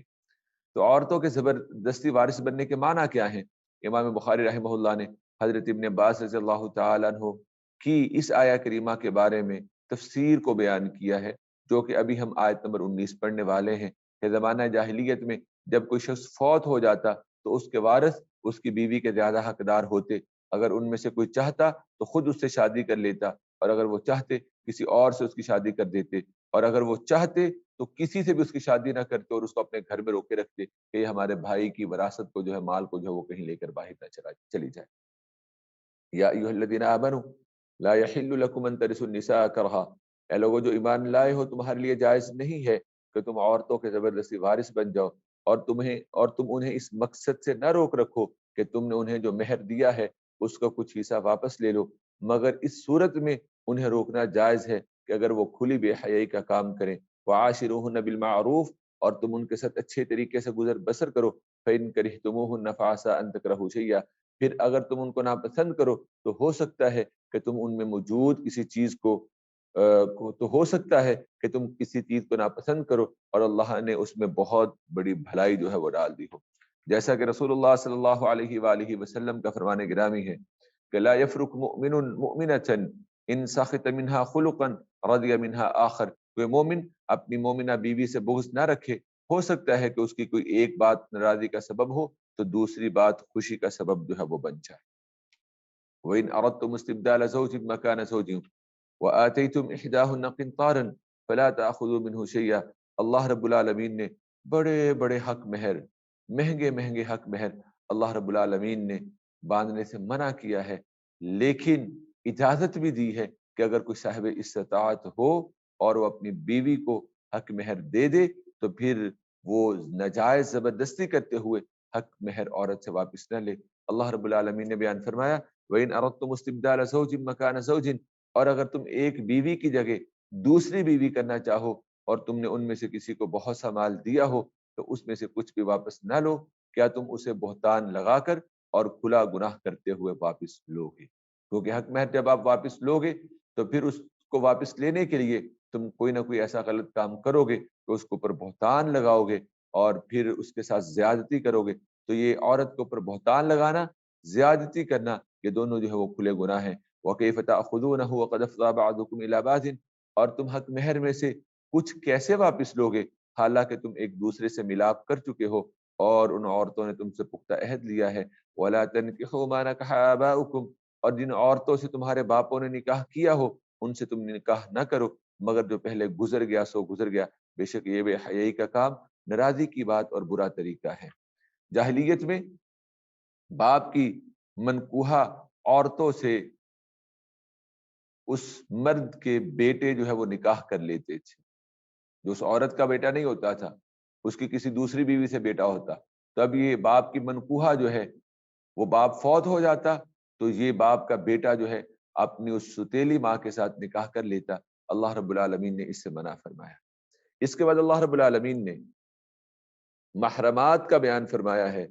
کہ کون کون سے رشتے ہیں جو کہ حرمت والے ہیں اور ان رشتوں کی موجودگی میں ان کے آپس میں نکاح نہیں ہو سکتے۔ حرمت علیکم امہاتکم و بناتکم، تم پر حرام کی گئی ہیں تمہاری مائیں، تمہاری بیٹیاں، تمہاری بہنیں، تمہاری پھوپھیاں، تمہاری خالائیں، تمہاری بتیجیاں اور تمہاری بھانجیاں اور تمہاری وہ مائیں جنہوں نے تمہیں دودھ پلایا ہے، اور تمہاری دودھ شریک بہنیں اور تمہاری بیویوں کی مائیں اور تمہاری وہ ستیلی بیٹیاں جو تمہارے ہاں پرورش پائیں اور ان عورتوں کے پیٹ سے ہوں جن سے تم نے صحبت کی ہو، پھر اگر تم نے ان سے صحبت نہ کی ہو تو تم پر کوئی گناہ نہیں ہے۔ یعنی کہ عورت سے تم نے نکاح تو کر لیا لیکن اس کے ساتھ صحبت سے پہلے پہلے اگر اس کو تم نے طلاق دے دی ہے تو اس عورت کی بیٹیوں سے نکاح جو ہے وہ مرد کر سکتا ہے، اور تمہاری صلبی یعنی کہ حقیقی بیٹوں کی بیویاں اور تمہارا دو بہنوں کو جمع کرنا بھی حرام ہے، مگر جو پہلے گزر گیا سو گزر گیا، بے شک اللہ بہت بخشنے والا بڑا مہربان ہے۔ جو رشتے اللہ نے نسب سے حرام کیے ہیں وہی رشتے رضاعت سے بھی حرام ہو جاتے ہیں، اور رضاعت میں ایک رشتہ زائد اللہ نے بیان کیا کہ عورت ایک ہے دودھ پلانے والی، رضائی ماں ہے، لیکن اسی عورت کا دودھ ایک بچہ پیتا ہے، ایک اور بچی بھی پیتی ہے، تو یہ دونوں رضائی بہن بھائی ہو جائیں گے اور ان کا نکاح جو ہے وہ درست نہیں ہوگا۔ اسی طرح وہ عورت جس کا آپ نے دودھ پیا اور اس رضائی ماں کے ساتھ اٹیچ ہونے کی وجہ سے جو بھی آپ کے رشتے بنیں گے جو کہ نسب میں حرمت والے ہیں وہ رضاعت میں بھی جو ہے وہ حرمت والے بن جائیں۔ الحمدللہ پارہ نمبر 4 مکمل ہوا۔ اس کے بعد ہم آغاز کر رہے ہیں پارہ نمبر 5 کا، اور اس میں بھی اللہ رب العالمین نے ایک عورت کو مرد کے لیے حرام قرار دیا ہے۔ وہ کون ہیں؟ وہ شوہر والی عورتیں ہیں کہ عورت آلریڈی کسی کی بیوی ہے، منکوحہ ہے، تو اس کی منکوحہ ہوتے ہوئے آپ اس عورت کے ساتھ نکاح نہیں کر سکتے ہیں جب تلک کہ وہ اس سے طلاق نہیں لے لیتی۔ ہاں لونڈی، وہ پہلے کسی کی لونڈی تھی لیکن اب آپ کے پاس آ گئی، آپ کی لونڈی بن گئی، تو اس سے آپ جو ہے وہ ازدواجی تعلق قائم کر سکتے ہیں۔ اسی طرح عورت آزاد تھی، مسلمانوں کے خلاف میدان جنگ میں شریک ہوئی، لیکن آپ کے پاس مال غنیمت میں بطور لونڈی جو ہے وہ آ گئی ہے، اور وہ پہلے کسی کی منکوحہ ہے، بیوی ہے، لیکن اب آپ کے پاس لونڈی بن کے آ گئی ہے، تو آپ ان کے ساتھ جو ہے وہ ازدواجی تعلقات قائم کر سکتے ہیں۔ یعنی کہ شادی شدہ لونڈی کے ساتھ آپ ازدواجی تعلقات قائم کر سکتے ہیں۔ والمحصنات من النساء الا ما ملكت ايمانكم، اور حرام ہے تم پر شادی شدہ عورتیں بھی مگر جن کے مالک ہو تمہارے دائیں ہاتھ، یعنی کہ جو تمہاری لونڈیاں بن جائیں۔ کتاب اللہ علیکم، یہ لکھ دیا اللہ نے تم پر اور حلال کر دی گئی ہیں تمہارے لیے جو علاوہ ہیں ان کے، بشرطے کہ تم تلاش کرو اپنے مالوں کے بدلے نکاح میں لانے والے ہو، نہ کہ بدکاری کرنے والے۔ پھر جو فائدہ اٹھایا تم نے اس کے بدلے ان سے، تو تم انہیں ان کے مقرر شدہ حق مہر جو ہے وہ دے دو۔ ولا جناح علیکم فیما تراضیتم بہ من بعد الفریضہ، اور تم پر کوئی گناہ نہیں ہے اس کمی بیشی میں کہ تم باہمی راضی ہو جاؤ اس کے ساتھ مقرر کر لینے کے بعد۔ تم نے عورت کے ساتھ حق مہر مقرر کر لیا، لیکن اب تم باہمی دونوں یا عورت کا ولی اس میں کمی بیشی کے اوپر رضامند ہو جاؤ تو اس کمی بیشی میں تمہارے اوپر کوئی گناہ نہیں ہے۔ ان اللہ کان علیما حکیما، بے شک اللہ خوب جاننے والا اور بڑی حکمت والا ہے۔ اللہ رب العالمین نے سورۃ النساء کی آیت نمبر 25 میں جو احکامات بیان فرمائے ہیں ان میں یہ ہے کہ آزاد عورتوں سے نکاح کی استطاعت نہ ہونے کی صورت میں تم لونڈیوں سے نکاح کر سکتے ہو، اور پھر اللہ نے بیان فرمایا کہ زنا کے ارتکاب پر لونڈی کی سزا نصف ہوگی اور آزاد مرد و عورت کی سزا جو ہے وہ مکمل ہوگی۔ اللہ رب العالمین بیان فرماتے ہیں وَمَن لَّمْ يَسْتَطِعْ مِنكُمْ طَوْلًا أَن يَنكِحَ الْمُحْصَنَاتِ الْمُؤْمِنَاتِ مِن فَتَيَاتِكُمُ الْمُؤْمِنَاتِ، اور تم میں سے جو شخص آزاد مومن عورتوں سے نکاح کرنے کی طاقت نہ رکھتا ہو وہ تمہاری ملکیت مومن لونڈیوں میں سے کسی لونڈی سے نکاح کر لے، اور اللہ تمہارے ایمانوں کا حال خوب جانتے ہیں۔ بعضکم من بعض، تم سب ایک ہی گروہ کے لوگ ہیں، تم میں برتری کا معیار صرف ایمان اور تقوی ہے۔ فَانكِحُوهُنَّ بِإِذْنِ أَهْلِهِنَّ وَآتُوهُنَّ أُجُورَهُنَّ بِالْمَعْرُوفِ، بس تم ان لونڈیوں کے مالکوں کی اجازت سے ان سے نکاح کر لو اور ان لونڈیوں کو دستور کے مطابق ان کے حق مہر دو، جبکہ وہ نکاح میں لائی گئی ہوں، بدکاری کرنے والی نہ ہو اور نہ ہی وہ چوری چھپے آشنا بنانے والی دوستانے قائم کرنے والی ہوں۔ فَإِذَا أُحْسِنَّ فَإِنْ أَتَيْنَ بِفَاحِشَةٍ فَعَلَيْهِنَّ نِصْفُ مَا عَلَى الْمُحْصَنَاتِ مِنَ الْعَذَابِ، پھر جب وہ لونڈیاں نکاح میں آ جائیں اس کے بعد وہ بدکاری کرے تو ان کی سزا آزاد عورتوں کی سزا کا نصف ہے۔ ذَلِكَ لِمَنْ خَشِيَ الْعَانَةَ مِنْكُمْ، اللہ نے یہ لونڈیوں کے ساتھ نکاح کی اجازت تم سے اس لیے دی ہے کہ یہ اجازت تم میں سے اس کے لیے ہے جسے گناہ کی راہ پر چلنے کا اندیشہ ہو۔ وَأَن تَصْبِرُوا خَيْرٌ لَكُمْ، اور یہ کہ تم صبر کرو تمہارے لیے بہتر ہے، اور اللہ بہت بخشنے والا اور بڑا رحم کرنے والا ہے۔ تو جو اللہ نے سزا آزاد عورتوں کے لیے زنا اور بدکاری کی شکل میں رکھی ہے، وہ لونڈی اگر زنا اور بدکاری کرے گی تو اس کی سزا اسے نصف ہوگی۔ مثال کے طور پہ اگر کوڑے لگیں گے تو وہ نصف لگیں گے، اور اگر وہ شادی شدہ ہو کے بدکاری کرے گی اس کو رجم ہے تو رجم کی نصف سزا کیا ہے؟ اس کو 100 کوڑے لگائے جائیں گے۔ یرید اللہ لیبین لکم ویہدیکم سنن الذین من قبلکم، اللہ چاہتا ہے کہ تمہارے لیے یہ معاملات کھول کر بیان کرے اور تمہیں تم سے پہلے کے نیک لوگوں کی راہ پر چلائے اور تم پر توجہ دے۔ واللہ علیم حکیم، اور اللہ خوب جاننے والا حکمت والا ہے۔ واللہ یرید ان یتوب علیکم، اور اللہ تم پر توجہ دینا چاہتا ہے، اور وہ لوگ جو اپنی خواہشات کی پیروی کرتے ہیں وہ چاہتے ہیں کہ تم حق سے بہت دور ہو جاؤ۔ یرید اللہ ان یخفف عنکم وخلق الانسان ضعیفا، اللہ چاہتے ہیں کہ تمہارا بوجھ ہلکا کر دیں، اور انسان بہت کمزور پیدا کیا گیا ہے۔ حرام کمائی کی ممانعت اور حرام طریقے سے مال کھانے سے منع کیا ہے، یہ وہی مضمون ہے جو اس سے پہلے ہم سورہ بقرہ کے اندر پڑھائے ہیں۔ یا ایھا الذین آمنوا لا تأکلوا اموالکم بینکم بالباطل، اے لوگوں جو ایمان لائے ہو تم آپس میں ایک دوسرے کے مال ناحق نہ کھاؤ مگر یہ کہ آپس کی رضامندی سے تجارت ہو، اور تم اپنے آپ کو قتل نہ کرو، بے شک اللہ تم پر بہت رحم کرنے والا ہے۔ وَمَن يَفْعَلْ ذَلِكَ عُدْوَانًا وَظُلْمًا، اور جو شخص سرکشی اور ظلم سے ایسے نافرمانی کے کام کرے گا تو اسے ہم جلد آگ میں ڈالیں گے، اور یہ اللہ کے لیے بہت آسان ہے۔ ان تجتنبوا کبائر ما تنہون عنہ، کبیرہ گناہوں سے، بڑے بڑے گناہوں سے جن سے انسان کو روکا جاتا ہے، اگر انسان ان سے بچتا رہے تو پھر انسان کے جو صغیرہ گناہ ہیں وہ اللہ مٹا دیتے ہیں انسان کی عبادات اور نیکیوں کے ساتھ، جیسا کہ رسول اللہ صلی اللہ علیہ وآلہ وسلم کی صحیح حدیث ہمیں بتاتی ہے۔ حضرت سلمان فارسی رضی اللہ تعالیٰ عنہ بیان فرماتے ہیں کہ رسول اللہ صلی اللہ علیہ وسلم نے فرمایا اتدری ما یوم الجمعہ، اے سلمان تمہیں پتہ ہے کہ جمعے کا دن کیا ہے؟ میں نے عرض کی کہ یہ وہ دن ہے جس میں اللہ تعالیٰ نے آپ کے والد گرامی حضرت آدم کو پیدا فرمایا تھا۔ آپ نے فرمایا یہ مجھے معلوم ہے کہ جمعے کا دن کیا ہے، یہ وہ دن ہے کہ جو شخص بھی اس میں اچھے طریقے سے طہارت حاصل کرے پھر جمعہ کے لیے آئے، خاموش رہے حتیٰ کہ امام نماز سے فارغ ہو جائے، تو یہ آنے والے جمعہ تک کے گناہوں کا کفارہ بن جاتا ہے، بشرطے کہ ان گناہوں سے اجتناب کیا جائے۔ اب کبیرہ گناہ کیا ہے؟ کتاب الکبائر کے نام سے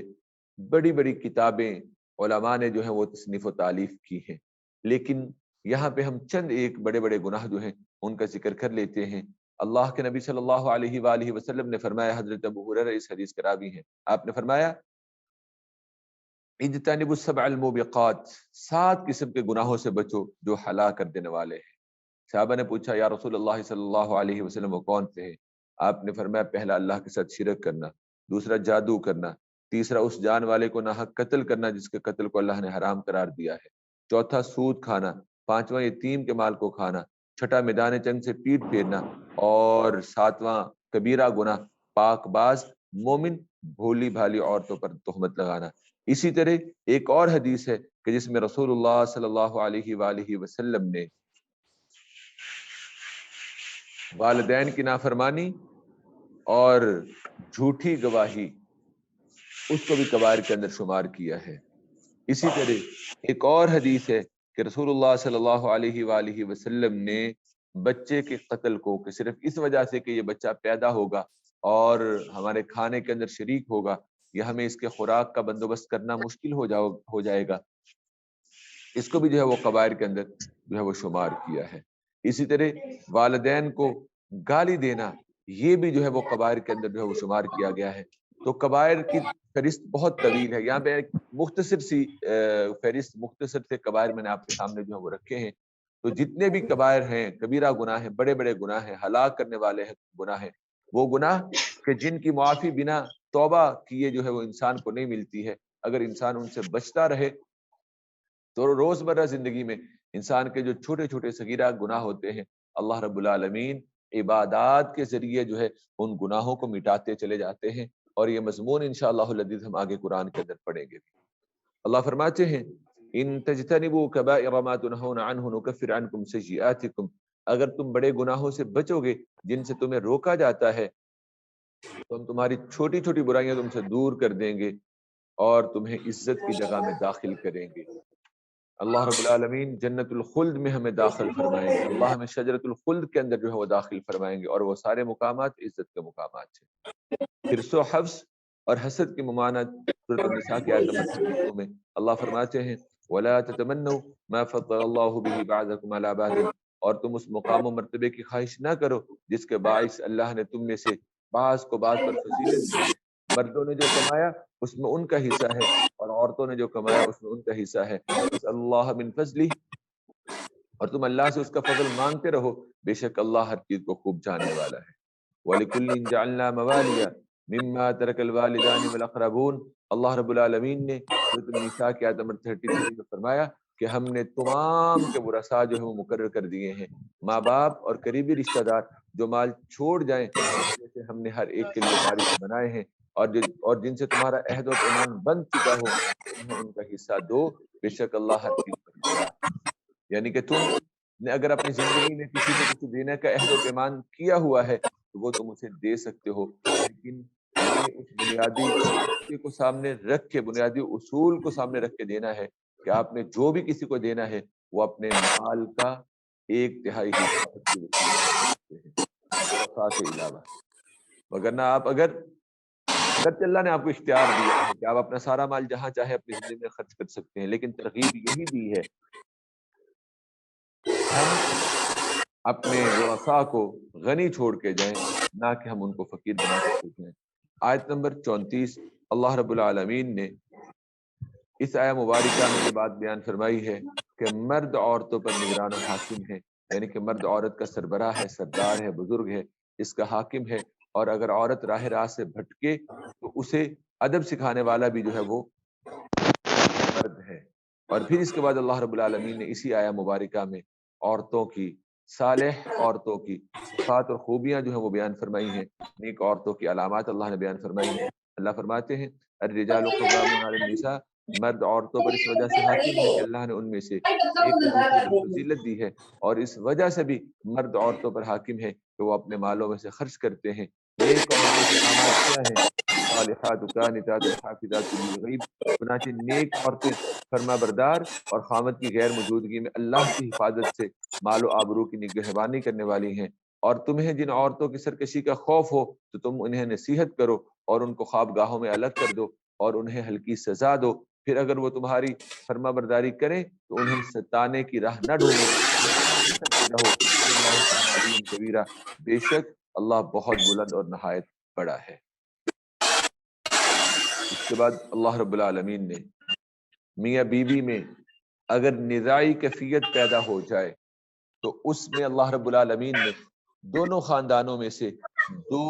منصف مقرر کرنے کا حکم دیا ہے، تاکہ یہ منصف باہم بیٹھے اور وہ جو نزاع کی کیفیت کی وجہ سے گھر ٹوٹ رہا ہے اس کو جوڑنے کے لیے فیصلے کریں اور کوشش کریں۔ وَإِنْ خِفْتُمْ شِقَاقَ بَيْنِهِمَا فَبَعَثُوا حَكَمًا مِّنْ أَهْلِهِ وَحَكَمًا مِّنْ أَهْلِهَا، اور اگر تمہیں دونوں میاں بیوی میں جھگڑے کا ڈر ہو تو ایک شخص مرد کے خاندان سے اور ایک عورت کے خاندان سے منصف مقرر کرو۔ اگر وہ دونوں صلح کرنا چاہیں گے تو اللہ ان دونوں میاں بیوی میں موافقت پیدا کر دیں گے، بے شک اللہ بہت علم والا اور خوب خبردار ہے۔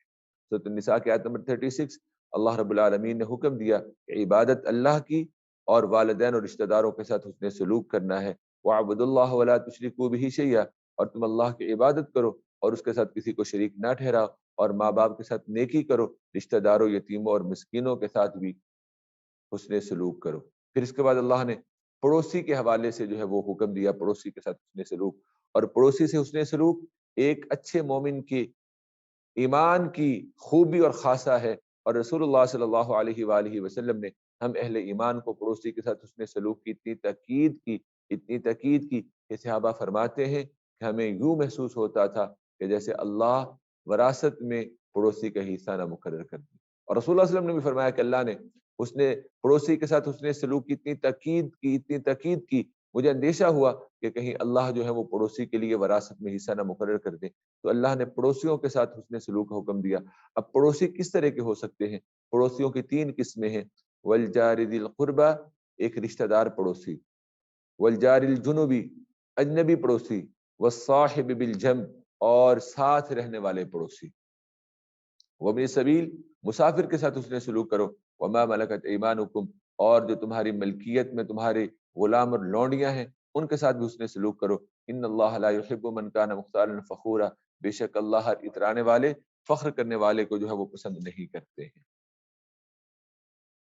اللہ رب العالمین نے پڑوسیوں کے ساتھ، رشتہ داروں کے ساتھ، والدین کے ساتھ، غلاموں کے ساتھ، مسافروں کے ساتھ حسن سلوک ادا کرنے کے بعد اللہ رب العالمین نے حکم دیا ہے کہ تم تکبر نہ کرو۔ اور تکبر کیا ہے؟ تکبر یہ ہے کہ انسان انسانوں کو حقیر سمجھے اور حق کو جو ہے وہ ٹھکرا دے۔ اللہ رب العالمین نے بخل کی مذمت کی ہے۔ اللہ فرماتے ہیں الذین یبخلون ویأمرون الناس بالبخل، ایسے لوگ بھی اللہ کو پسند نہیں ہیں جو بخل اور کنجوسی کرتے ہیں اور لوگوں کو بھی کنجوسی کرنے کا حکم دیتے ہیں، اور اللہ نے اپنے فضل سے جو کچھ انہیں دیا ہے اسے چھپاتے ہیں، اور ہم نے کافروں کے لیے رسوا کر دینے والا عذاب تیار کر رکھا ہے۔ انسان کو اللہ نے جو نعمتیں عطا کی ہوتی ہیں، اللہ پسند کرتے ہیں کہ انسان کے اوپر ان نعمتوں کے اثرات، نشانات کو دیکھیں، اس چیز سے بچتے ہوئے کہ وہ انسان اللہ کی نعمتوں کے اوپر فخر، ریا اور تکبر کا اظہار کرے۔ اور وہ لوگ جو کہ اللہ کے لیے، اللہ کے مال کو لوگوں کو دکھلانے کے لیے خرچ کرتے ہیں، وہ حقیقت میں اللہ والے نہیں ہیں۔ اللہ نے بیان فرمایا والذین ينفقون اموالهم رئاء الناس، جو لوگ اپنے مال کو لوگوں کو دکھلاوے کے لیے، لوگوں کو دکھانے کے لیے خرچ کرتے ہیں، وہ اللہ پر اور آخرت کے دن پر ایمان نہیں رکھتے، اور جس شخص کا ساتھی شیطان ہو تو وہ بہت برا ساتھی ہے۔ وَمَاذَا عَلَيْهِمْ لَوْ آمَنُوا بِاللَّهِ وَالْيَوْمِ الْآخِرِ، اور ان لوگوں کا کیا جاتا ہے اگر وہ اللہ اور آخرت کے دن پر ایمان لے آتے اور اللہ نے انہیں جو مال دیا ہے اس میں سے خرچ کرتے۔ وَكَانَ اللَّهُ بِهِمْ عَلِيمًا، اور اللہ انہیں خوب جاننے والا ہے۔ اللہ تعالی ذرہ بھر بھی ظلم نہیں کریں گے۔ ان اللہ لا یظلم مثقال ذرہ، یہ سورۃ النساء کی وہ آیا ہے جو کہ حضرت عبداللہ بن مسعود رضی اللہ تعالیٰ عنہ کو دنیا کے مال و متاع سے زیادہ جو ہے وہ محبوب و پسندیدہ ہے، کہ بے شک اللہ ذرہ بھر بھی ظلم نہیں کرتا، اگر کسی کی کوئی نیکی ہو تو اس نے دگنی کر دیتا ہے اور اپنی طرف سے بہت بڑا اجر دیتا ہے۔ فَكَيْفَ إِذَا جِئْنَا مِن كُلِّ أُمَّةٍ بِشَهِيدٍ وَجِئْنَا بِكَ عَلَى هَؤُلَاءِ شَهِيدًا، کیا مشرکوں کے عذاب میں تخفیف کی جائے گی، کمی کی جائے گی؟ ایسا نہیں ہوگا۔ اللہ فرماتے ہیں فَكَيْفَ إِذَا جِئْنَا مِن كُلِّ أُمَّةٍ بِشَهِيدٍ، وجئنا بک علی ہؤلاء شہیدا، پھر ان کا کیا حال ہوگا جب ہم ہر امت سے ایک گواہ لائیں گے اور آپ صلی اللہ علیہ وآلہ وسلم کو اس امت پر جو ہے وہ گواہ بنائیں گے۔ اور رسول اللہ صلی اللہ علیہ وآلہ وسلم نے حضرت عبداللہ بن مسعود رضی اللہ تعالیٰ عنہ سے سورۃ النساء کی تلاوت سنی، جیسا کہ صحیح بخاری میں ہے۔ حضرت عبداللہ بن مسعود بیان فرماتے ہیں رسول اللہ صلی اللہ علیہ وسلم نے حضرت ابن مسعود کو مخاطب کر کے فرمایا اقرأ علیہ، ابن مسعود مجھے قرآن پڑھ کر سناؤ۔ ابن مسعود فرماتے ہیں میں نے کہا یا رسول اللہ صلی اللہ علیہ وسلم اقرأ علیہ، علیہ کا کیا میں آپ پہ قرآن پڑھوں، حالانکہ آپ پر تو قرآن نازل کیا جاتا ہے۔ آپ نے فرمایا نعم ہاں، فإنی احب ان اسمعہ من غیری، میں اس بات کو پسند کرتا ہوں کہ کسی دوسرے سے بھی قرآن سنوں۔ تو حضرت عبداللہ بن مسعود فرماتے ہیں میں نے سورہ نساء کی تلاوت شروع کر دی، اور جب اس آیت پر کہ فکیف اذا جینا من کل امت بشہید، سورۃ النساء کی آیت نمبر 41 پہ پہنچا تو آپ نے فرمایا اے ابن مسعود اب بس کرو۔ میں نے دیکھا تو آپ صلی اللہ علیہ وآلہ وسلم کی آنکھیں جو ہے وہ اشکبار تھیں۔ فکیف اذا جینا من کل امت بشہید، پھر ان کا کیا حال ہوگا جب ہم ہر امت میں سے ایک گواہ لائیں گے اور آپ صلی اللہ علیہ وآلہ وسلم کو اس امت پر گواہ بنائیں گے۔ یومئذ یود الذین کفروا، اس دن وہ لوگ جنہوں نے کفر کیا اور رسول کی نافرمانی کی خواہش کریں گے کہ کاش انہیں زمین کے ساتھ برابر کر دیا جاتا، اور وہ اللہ سے کوئی بھی بات جو ہے وہ نہیں چھپا سکیں گے۔ آیت نمبر 43، نشہ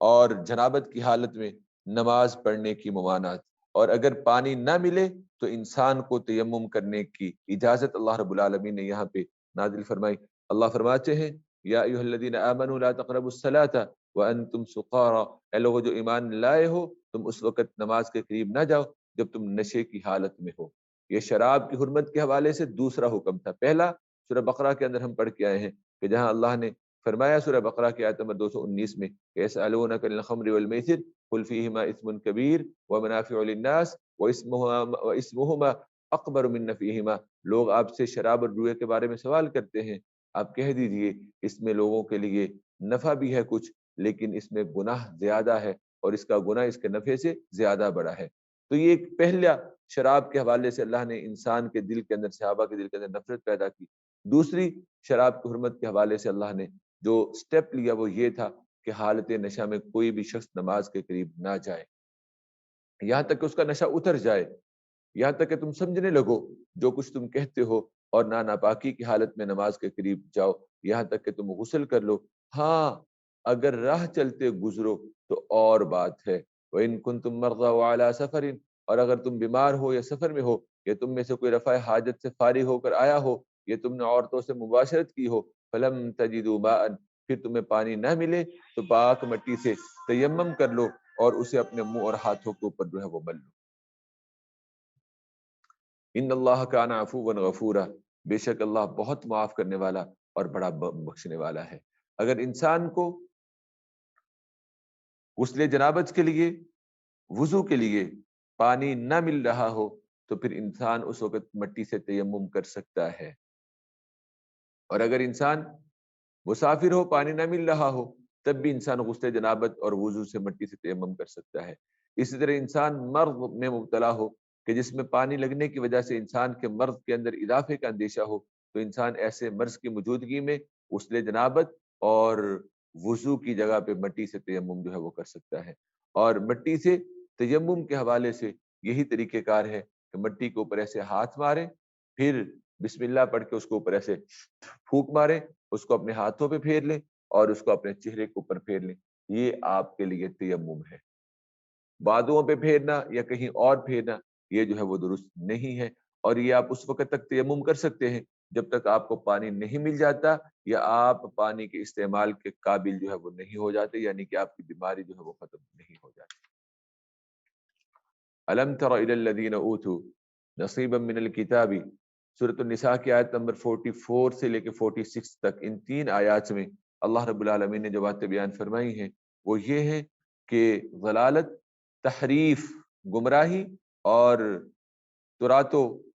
انجیل کو تبدیل کرنے اور دیگر برے اعمال کی وجہ سے اللہ نے یہود کی مذمت بیان کی ہے۔ اللہ فرماتے ہیں الم تر الی الذین اوتوا نصیبا من الکتاب، اے نبی کیا آپ نے ان لوگوں کو نہیں دیکھا جنہیں کتاب کا کچھ حصہ دیا گیا، وہ گمراہی خریدتے ہیں اور یہ چاہتے ہیں کہ تم بھی سیدھی راہ سے بہک جاؤ۔ واللہ اعلم باعدائکم، اور اللہ تمہارے دشمنوں کو خوب جانتا ہے۔ اللہ دوست اور مددگار کے طور پہ تمہارے لیے کافی ہے۔ من الذین ہادوا، اب یہودیوں کی بدعمالیاں کیا ہیں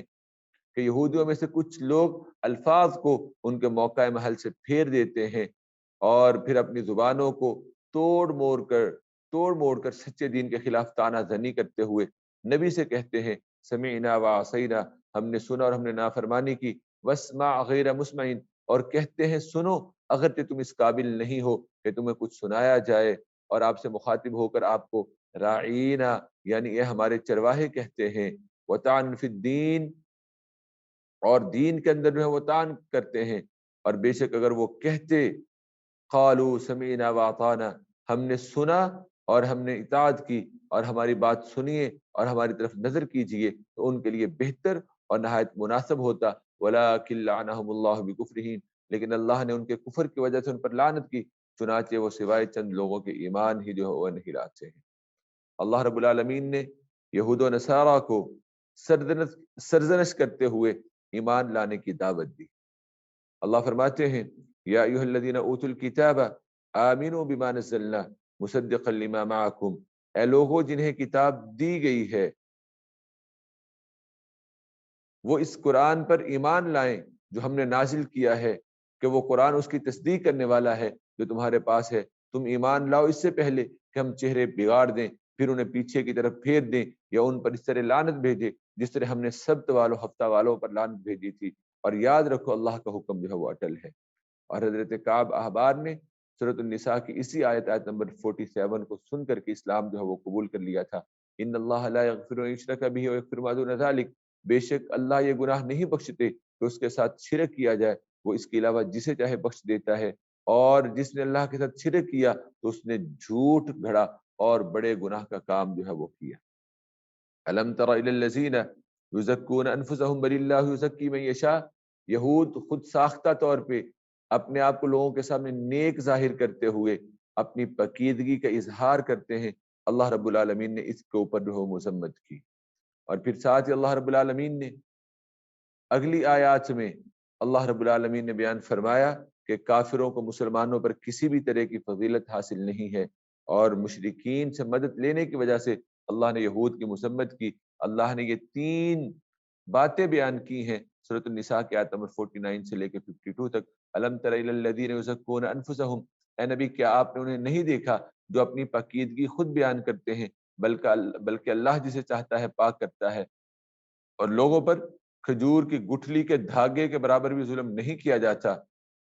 انظر کیف یفترون علی اللہ الکذب، دیکھیے وہ کس طرح اللہ پر جھوٹ باندھتے ہیں، اور ان کے گناہ گار ہونے کے لیے یہی کھلا گناہ جو ہے وہ کافی ہے کہ وہ اللہ کی طرف جھوٹ منسوب کرتے ہیں۔ الم تر الی الذین اوتوا نصیبا من الکتاب، کہ آپ نے ان لوگوں کو نہیں دیکھا جنہیں کتاب کا کچھ حصہ دیا گیا، ان کا حال یہ ہے کہ وہ بتوں اور شیطان پر ایمان رکھتے ہیں، اور کافروں کے بارے میں کہتے ہیں کہ یہ لوگ ایمان لانے والوں سے زیادہ ہدایت والے ہیں۔ اولئک الذین لعنہم اللہ، وہی لوگ ہیں جن پر اللہ نے لعنت کی ہے، ومن یلعن اللہ، اور جس پر اللہ لعنت کرے فلن تجد له نصیرا، تو آپ اس کے لیے قطعاً کوئی مددگار نہیں پائے۔ سورۃ النساء کی آیت نمبر 53 سے لے کے 55 تک 3 آیات میں اللہ رب العالمین نے یہود کے حسد کو بیان کیا ہے کہ وہ اہل ایمان کے ساتھ کس طرح حسد کرتے ہیں، اور پھر اس کے اوپر ان کی مذمت کی، اور حسد کا انجام کیا ہے اس کو اللہ نے بیان فرمایا۔ اللہ فرماتے ہیں ام لہم نصیب من الملک، کیا وہ سمجھتے ہیں کہ انہیں بادشاہی کا کچھ حصہ ملا ہے، پھر تو وہ اس میں سے لوگوں کو ایک تل کے برابر بھی نہیں دیں گے۔ ام یحسدون الناس علی ما آتاہم اللہ من فضل، کیا وہ اس پر لوگوں سے حسد کرتے ہیں جو اللہ نے انہیں اپنے فضل سے دیا ہے۔ چنانچہ ہم نے آل ابراہیم کو کتاب اور حکمت دی اور بہت بڑی بادشاہی دی، فمنہم من آمن بہ، تو ان میں سے کچھ وہ ہیں جو اس پر ایمان لائے، اور کچھ وہ ہیں جو اس پر ایمان لانے سے رکے رہے۔ وکفی بجہنم سعیرا، اور ان یہود کے لیے ان کے حسد اور بدعمالیوں کی وجہ سے دہکتا ہوا جہنم ہی جو ہے وہ کافی ہے۔ جو اللہ تعالیٰ کی کتاب اور رسولوں کے ساتھ کفر کرے اس کی سزا کیا ہے، اور نیک لوگوں کا حسن انجام کیا ہے، اللہ نے بیان کیا سورۃ النساء کی آیت نمبر 56 اور 57 میں۔ ان الذین کفروا بآیاتنا، بے شک جن لوگوں نے ہماری آیتوں کا انکار کیا ہم جلد انہیں آگ میں ڈالیں گے، جب ان کی کھالیں جل جائیں گی تو ہم ان کی جگہ دوسری کھالیں چڑھا دیں گے تاکہ وہ عذاب چکھیں۔ بلا شبہ اللہ بہت زبردست اور بڑی حکمت والا ہے۔ والذین آمنوا وعملوا الصالحات، اور جو لوگ ایمان لائے اور انہوں نے نیک عمل کیے انہیں ہم جلد ایسے باغوں میں داخل کریں گے جن کے نیچے نہریں بہتی ہیں اور وہ ان میں ہمیشہ رہیں گے، وہاں ان کے لیے پاکیزہ بیویاں ہوں گی، اور ہم انہیں گھنی چھاؤں کے اندر جو ہے وہ داخل کریں گے۔ شجرۃ الخلد، کہ جس کے بارے میں رسول اللہ صلی اللہ علیہ وآلہ وسلم نے فرمایا ان فی الجنۃ لشجرۃ یسیر الراکب فی ظلها 100 عام لا یقطعها، جنت میں یقیناً ایک درخت ایسا ہوگا کہ سوار اپنی سواری کے اوپر مسلسل 100 سال تک اس درخت کے سائے کے نیچے چلتا رہے گا، پھر بھی وہ اس درخت کے سائے کو طے نہ کر پائے گا، اور اس درخت کا نام شجرۃ الخلد ہے۔ امانت ادا کرنے کا حکم، امانت کو ادا کرنا یہ انسان کے مومن ہونے کی علامت ہے، کیونکہ اللہ رب العالمین نے حکم دیا اور رسول اللہ صلی اللہ علیہ وآلہ وسلم نے بھی اس کی ترغیب دی۔ اللہ حکم دیتے ہیں ان اللہ یأمرکم ان تؤدوا الامانات الی اہلھا، بے شک اللہ تمہیں حکم دیتے ہیں کہ تم امانتیں ان کے حقداروں کو واپس کر دو، اور جب تم لوگوں کے درمیان فیصلہ کرو تو انصاف کے ساتھ فیصلہ کرو، بے شک اللہ تمہیں بہت ہی اچھی بات کی نصیحت کرتے ہیں، بے شک اللہ خوب سننے والے اور خوب دیکھنے والے ہیں۔ اب امانتیں کیا ہیں؟ یہ امانتوں کے ادا کرنے کا حکم عام ہے اور ان تمام امانتوں کے اوپر مشتمل ہے جنہیں ادا کرنا انسان پر واجب ہے، خواہ ان امانتوں کا تعلق حقوق اللہ سے ہو، جیسے مثلا نماز، زکوٰۃ، روزہ، کفارہ، نذر، یا پھر ان امور سے ہو جن کے بارے میں انسان کو امین بنایا گیا ہے، جیسے یہ کتاب ہمارے پاس امانت ہے، بیوی ہمارے پاس امانت ہے، اولاد امانت ہے، زندگی امانت ہے، اور اللہ کی دی ہوئی جتنی بھی اشیاء ہیں ان کا مالک اللہ ہے، لیکن ہمارے پاس وہ امانت ہے، لیکن بندے ان کی طرف توجہ نہیں دیتے، یا پھر ان امانتوں کا تعلق حقوق العباد سے ہو، مثلا وہ امانتیں جو انسان ایک دوسرے کے پاس رکھ دیتے ہیں اور ان کے بارے میں کوئی گواہ بھی نہیں ہوتا، تو اللہ تعالی نے حکم دیا ہے کہ انہیں ادا کر دیا جائے، اور جو شخص دنیا میں ادا نہیں کرے گا، جو شخص دنیا میں ان امانتوں اور ان حقوق کو ادا نہیں کرے گا تو اسے آخرت میں اس سے لے لیا جائے گا، جیسا کہ صحیح حدیث میں ہے کہ رسول اللہ صلی اللہ علیہ وآلہ وسلم نے فرمایا لَتُؤَدَّنَّ الْحُقُوقَ إِلَىٰ أَهْلِهَا حَتَّى يُقْتَصَّ لِلشَّاةِ الْجَمَّاءِ مِنَ الشَّاةِ الْقَرْنَاءِ، حق والوں کے حقوق ضرور ادا کیے جائیں گے، یہاں تک کہ بے سینگ بکری کا سینگوں والی بکری سے بھی حق جو ہے وہ لیا جائے۔ آیت نمبر 59، اللہ رب العالمین نے امیر کی اطاعت کا حکم دیا، یا ایھا الذین آمنوا اطیعوا اللہ واطیعوا الرسول، اے لوگوں جو ایمان لائے ہو تم اللہ کی اطاعت کرو اور رسول کی اطاعت کرو، اور ان لوگوں کو بھی اطاعت کرو جو تم میں سے صاحب امر ہو، پھر اگر تم باہم کسی چیز میں اختلاف کرو تو اسے اللہ اور اس کے رسول کی طرف لوٹا دو، اگر تم واقع اللہ اور آخرت کے دن پر ایمان رکھتے ہو یہ بہتر ہے اور انجام کے لحاظ سے جو ہے وہ بہت اچھا ہے۔ اختلاف کے وقت کتاب و سنت کی طرف رجوع کرنے کا حکم اور کتاب و سنت کو اپنانے کا اللہ نے حکم دیا ہے، اور جو شخص کتاب و سنت سے روگردانی کرے تو وہ مسلمان نہیں ہے۔ اللہ نے اس بات کو بیان کیا ہے سورۃ النساء کی آیت نمبر 60 میں، الم تر الی الذین یزعمون انہم آمنوا بما انزل الیک، اے نبی کیا آپ نے ان لوگوں کو نہیں دیکھا جو دعویٰ کرتے ہیں کہ بے شک وہ اس پر ایمان لائے ہیں جو آپ کی طرف نازل کیا گیا ہے، اور اس پر بھی ایمان لائے ہیں جو آپ سے پہلے نازل کیا گیا، حالانکہ وہ چاہتے ہیں کہ اپنے معاملات کا فیصلہ شیطانی چیلوں سے، طاغوت سے کروائیں، حالانکہ انہیں حکم دیا گیا ہے کہ ایسے شیطانوں کا انکار کریں، اور شیطان چاہتا ہے کہ انہیں گمراہ کر کے دور پھینک دے۔ منافقین کی مذمت، منافق ہمیشہ انسان کو اللہ اور رسول کے راستے سے روکتا ہے۔ وَإِذَا قِيلَ لَهُمْ تَعَالَوْا، اور جب ان سے کہا جاتا ہے آؤ اس کی طرف جو اللہ نے نازل کیا ہے اور آؤ رسول کی طرف، تو اب منافقوں کو دیکھتے ہیں کہ وہ آپ کی طرف آنے سے کتراتے ہیں، خود بھی رکتے ہیں، لوگوں کو بھی روکتے ہیں۔ فَكَيْفَ إِذَا أَصَابَتْهُم مُّصِيبَةٌ، پھر ان منافقوں کا، مشرکوں کا، کافروں کا کیا حال ہوتا ہے کہ جب ان کے ہاتھوں کی لائی ہوئی مصیبت ان پر آ پڑتی ہے، پھر وہ قسمیں کھاتے ہوئے آپ کے پاس آ کر کہتے ہیں ان اردنا الا احسانا و توفیقا، اللہ کی قسم ہم نے تو بھلائی اور صلح و صفائی کا ارادہ کیا تھا۔ اولئک الذین یعلم اللہ ما فی قلوبہم، یہ وہ لوگ ہیں کہ اللہ جانتا ہے ان کے دلوں میں کیا ہے، کیا مرد اور اہل ایمان کے لیے، صحابہ کے لیے کیا کیا بغض اور عداوت چھپا ہوا ہے۔ لہذا اے نبی آپ ان کی باتوں پر دھیان نہ دیں، ہاں انہیں نصیحت کرتے رہیں۔ وَقُلْ لَهُمْ فِي أَنفُسِهِمْ قَوْلًا بَلِيغًا، اور ان سے ان کے دلوں پر اثر کرنے والی بات جو ہے وہ آپ کہیں۔ جتنے بھی رسول اس دنیا کے اندر آئے ہیں وہ تمام کے تمام رسول جو ہیں وہ اللہ کے حکم سے رسول بنائے گئے، اللہ نے انہیں منتخب کیا، اور اللہ نے ہی رسولوں کی اطاعت کرنے کا حکم دیا ہے۔ اس لیے اطاعت رسول اللہ کے حکم کی وجہ سے کہ میرے رسول کی اطاعت کرو حتمی اور واجب ہے۔ وَمَا أَرْسَلْنَا مِن رَّسُولٍ إِلَّا لِيُطَاعَ بِإِذْنِ اللَّهِ، اور ہم نے کوئی رسول نہیں بھیجا مگر اس لیے کہ اللہ کے حکم سے اس کی اطاعت کی جائے۔ اور بے شک وہ لوگ جنہوں نے اپنی جانوں پر ظلم کیا تھا آپ کے پاس آتے، پھر وہ اللہ سے بخشش مانگتے تو رسول بھی ان کے لیے بخشش طلب کرتا، تو وہ یقیناً اللہ کو بہت توبہ قبول کرنے والے اور نہایت رحم کرنے والا پاتے۔ سورۃ النساء کی آیت نمبر 64 بھی ان 5 آیات میں سے ایک آیا ہے جو حضرت ابن مسعود رضی اللہ تعالیٰ عنہ کو بہت زیادہ پسندیدہ تھی۔ فلا وربک لا یؤمنون، وہ مومن ہی نہیں ہے جو اپنے تنازعات میں نبی اکرم صلی اللہ علیہ وآلہ وسلم کو منصف نہ مانے، اور نبی کو چھوڑ کر کے وہ کسی امام مجتہد فقیہ کی بات کو جو ہے وہ ترجیح دے۔ فلا وربک لا یؤمنون، چنانچہ اے نبی آپ کے رب کی قسم وہ مومن نہیں ہو سکتے جب تک اپنے باہمی اختلافات میں آپ کو فیصلہ کرنے والا نہ مان لیں، پھر آپ کے کیے ہوئے فیصلے پر ان کے دلوں میں کوئی تنگی نہ آنے پائے، وَيُسَلِّمُوا تسلیما، اور آپ کے کیے ہوئے فیصلوں کو وہ دل و جان سے تسلیم کر لیں۔ اکثر لوگ جو ہے وہ حکم کی مخالفت کرتے ہیں، اور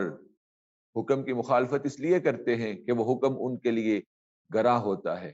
ان کی جانوں کے لیے یہ ناپسندیدہ ہوتا ہے۔ اس لیے اللہ نے فرمایا وَلَوْ أَنَّا كَتَبْنَا عَلَيْهِمْ أَنِ اقْتُلُوا أَنفُسَكُمْ، اور اگر بے شک ہم ان پر فرض کر دیتے کہ تم اپنے آپ کو قتل کرو یا تم اپنے گھروں سے نکلو، تو ان میں سے چند ایک کے سوا کوئی بھی اللہ کا یہ حکم نہ مانتا، یہ کام نہ کرتا، اور اگر بے شک وہ مان لیتے جس کو انہیں نصیحت کی جاتی ہے تو یہ ان کے لیے بہتر اور دین میں زیادہ ثابت قدمی کا باعث ہوتا۔ اور اگر یہ اللہ اور اس کے رسول کی اطاعت کرتے تو پھر اللہ کے انعامات ان پہ ہوتے، کیونکہ انعام یافتگان وہی ہیں جو اللہ اور اس کے رسول کی اطاعت کرنے والے ہیں۔ وَإِذًا لَآتَيْنَاهُم مِّن لَّدُنَّا أَجْرًا عَظِيمًا، تب ہم ان اللہ اور اس کے رسول کی اطاعت کرنے والوں کو ضرور انہیں اپنی طرف سے بہت بڑا اجر دیتے، اور ہم ضرور انہیں سیدھے راستے پر چلاتے۔ وَمَن يُطِعِ اللَّهَ وَالرَّسُولَ، جو کہ اللہ اور اس کے رسول کی اطاعت کرے تو وہ ایسے لوگوں کے ساتھ ہوں گے جن پر اللہ نے انعام کیا۔ وہ انعام یافتہ کون ہیں؟ انبیاء، صدیقین، شہداء اور نیک لوگوں کے ساتھ وحسن اولئک رفیقا، اور یہ انبیاء، صدیقین، شہداء، صلحاء یہ انسانوں کے لیے اچھے رفیق ہوں گے۔ ذالک الفضل من اللہ، یہ اللہ کی طرف سے فضل ہے۔ وکفی باللہ علیما، اور اللہ کافی ہے جاننے والا۔ دشمن کے مقابلے کے لیے تیاری کا حکم، کہ جب بھی دشمن کا مقابلہ ہو، دشمن کا سامنا ہو تو تیاری کر کے نکلنا ہے، اور دشمن سے مقابلے کے لیے ہمیشہ کیا ہے؟ تیار ہی رہنا ہے۔ اور وہ جو دشمن سے مقابلے کے وقت نہ نکلیں، جہاد سے پیچھے رہیں، یہ منافقین کی علامتیں ہیں۔ اللہ رب العالمین نے بیان فرمایا یا ایھا الذین آمنوا خذوا حذرکم، اے لوگو جو ایمان لائے ہو تم اپنے بچاؤ کا سامان لے لو، پھر تم الگ الگ دستوں کی شکل میں یا اکٹھے ہو کر اعلیٰ کلمت اللہ دین کی سربلندی کے لیے میدان جہاد میں قتال کرنے کے لیے نکلو۔ وَإِنَّ مِنْكُمْ لَمَن لَّيُبَطِّئَنَّ، اور بے شک تم میں سے کوئی ایسا بھی ہے جو نکلنے میں ضرور دیر کرتا ہے، پھر اگر تم پر کوئی مصیبت آئے تو وہ کہتا ہے کہ اللہ نے مجھ پر بہت بڑی مہربانی کی کہ میں ان کے ساتھ موجود نہیں تھا۔ وَلَئِنْ أَصَابَكُمْ فَضْلٌ مِّنَ اللَّهِ، اور اگر تمہیں اللہ کا فضل ملے تو وہ گویا جیسے تمہارے اور ان کے درمیان کوئی دوستی نہ ہو، ضرور کہے گا کاش میں ان کے ساتھ ہوتا، پھر میں بھی بڑی کامیابی حاصل کر لیتا۔ پھر جو لوگ آخرت کے بدلے دنیا کی زندگی فروخت کر چکے ہیں انہیں چاہیے کہ وہ اللہ کے راستے میں لڑیں، اور جو شخص اللہ کے راستے میں لڑے پھر قتل کر دیا جائے یا غالب آ جائے، وسوف نؤتیہ اجرا عظیما، تو ہم جلد اسے بہت بڑا اجر دیں گے۔ اعلیٰ کلمت اللہ، دین کی سربلندی کے لیے انسان جب میدان قتال میں نکلتا ہے،